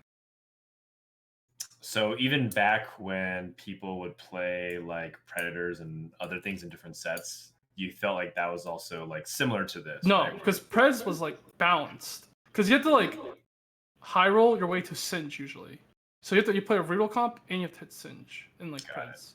And like it wasn't as broken to where it was like the best comp. Because reroll Preds were almost never the best comp. Got it. So just making the access a little bit harder would have been... No, just making a reroll comp the best comp in the game is just toxic, I think. Do you think it's really the mech that that does it? Like the fact that the mech just becomes so strong and you're ending up with 3 stars of higher tier units than you did with something like Predators, right? Which is a lot of 3-star one cost units. And even in Preds though, you could like pivot and like just skip straight to Singe if you were like missing your rolls and just go for like the end game stuff. In your opinion, so you don't like any of the reroll comps currently right now? Is that what you're saying? No, I like reroll comps. I just don't think they should ever be the best comp in the game. I think they should be able to win sometimes, but I don't think you should be able to play Mech 17 games in a row across 4 weeks and win a tournament. And I don't think rank 1, 2, and 3 should ever be all Mech one-trick rerolls. But all of this, I was kind of expecting that one game where you got contested for it to turn out worse for you. Yeah. I mean, I had a fizz at 3-1, which is like and the Omega high roll. Yeah. Yeah, that game was just too high roll. Yeah. That was the only game you won today, but that was also a crazy high roll. Yeah. So like I was asking earlier, like what happens when the new patch comes in? I haven't looked at too much into it. I know it comes out like literally in like 5 hours probably. I also have a tournament in 2 days for like 4 days against China or something. So I have to figure something out so that NA doesn't look horrible because we're sending all our mech players on a new patch into non-mech. It's you all play mech against China and you all lose. Yeah, I've seen the player list for that tournament. It's a good list and it definitely includes some of China's best too. So I don't know who the Chinese players are because I don't know anyone in China, but they told me they're top of the ladder, so hopefully it's good. Got it. Milk, we're almost out of time here. Is there anything that you would like to say with your final words, thanking people, perhaps being? I like the Giant Slayer series mostly because there's never any events for TFT, and like they're the only one that puts in any efforts to like try to make a TFT scene. So I'm thankful to them, I guess. What? We tried to make something happen with Twitch Rivals last year.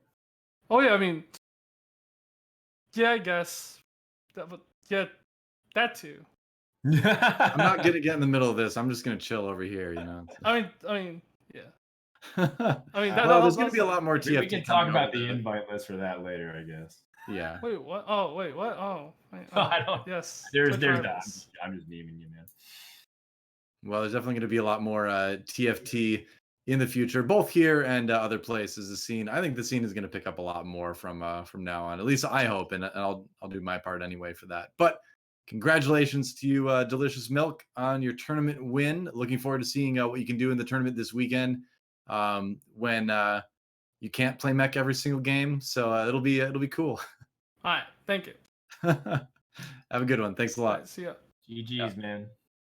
All right. Well, there you go. The end of Giant Slayer Series Season 1. What did we learn, Frodan? That it doesn't end with a bang, but it ends with a giant mech slamming his sword onto all of your units. This was a great tournament. I feel like this is like the tale of two cities of, if I can name another old book, second one of the day, but because it was like, I feel like it was definitely a meta that was like the best of times / the worst of times, because we did have genuinely like a very diverse meta. There are a lot of comps right now that are really good, and I think as a player, the game, I'm having more fun in TFT than I've ever had, because I have so many options every single game. Even though my beloved Star Guardians is weak right now, I've still got a lot of other fun comps I can play. But yet in this tournament situation, we had this one comp that was very clearly the best if it was uncontested. The mind games come in.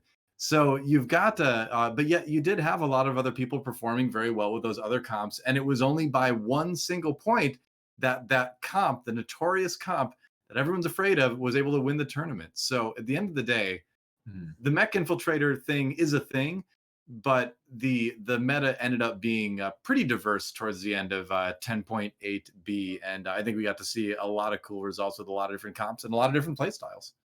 Yeah, and in the end, I'm pretty happy with our top three. We had a player that was playing what many people expected to be the most powerful thing, with Milk going mech infiltrator, and then we had Socks playing pretty flexibly, and I would say that he impressed me the most today. And then I would say that Fluffy was a very close second of impressing me as well, because he almost made a comp that no one thought would do really well.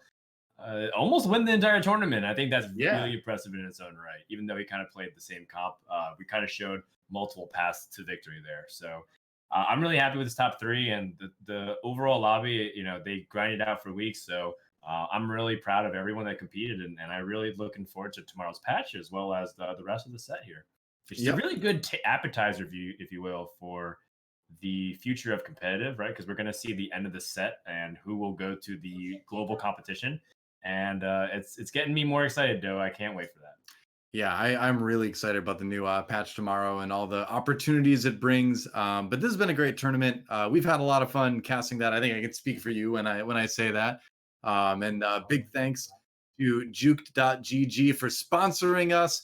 Now, I suppose it's time to !GSS in the chat, so you can keep track of the VODs, go back and watch all the player POVs, everything you want to analyze this, relive the good old days, right? Because I'm declaring this patch done. This patch is over right now.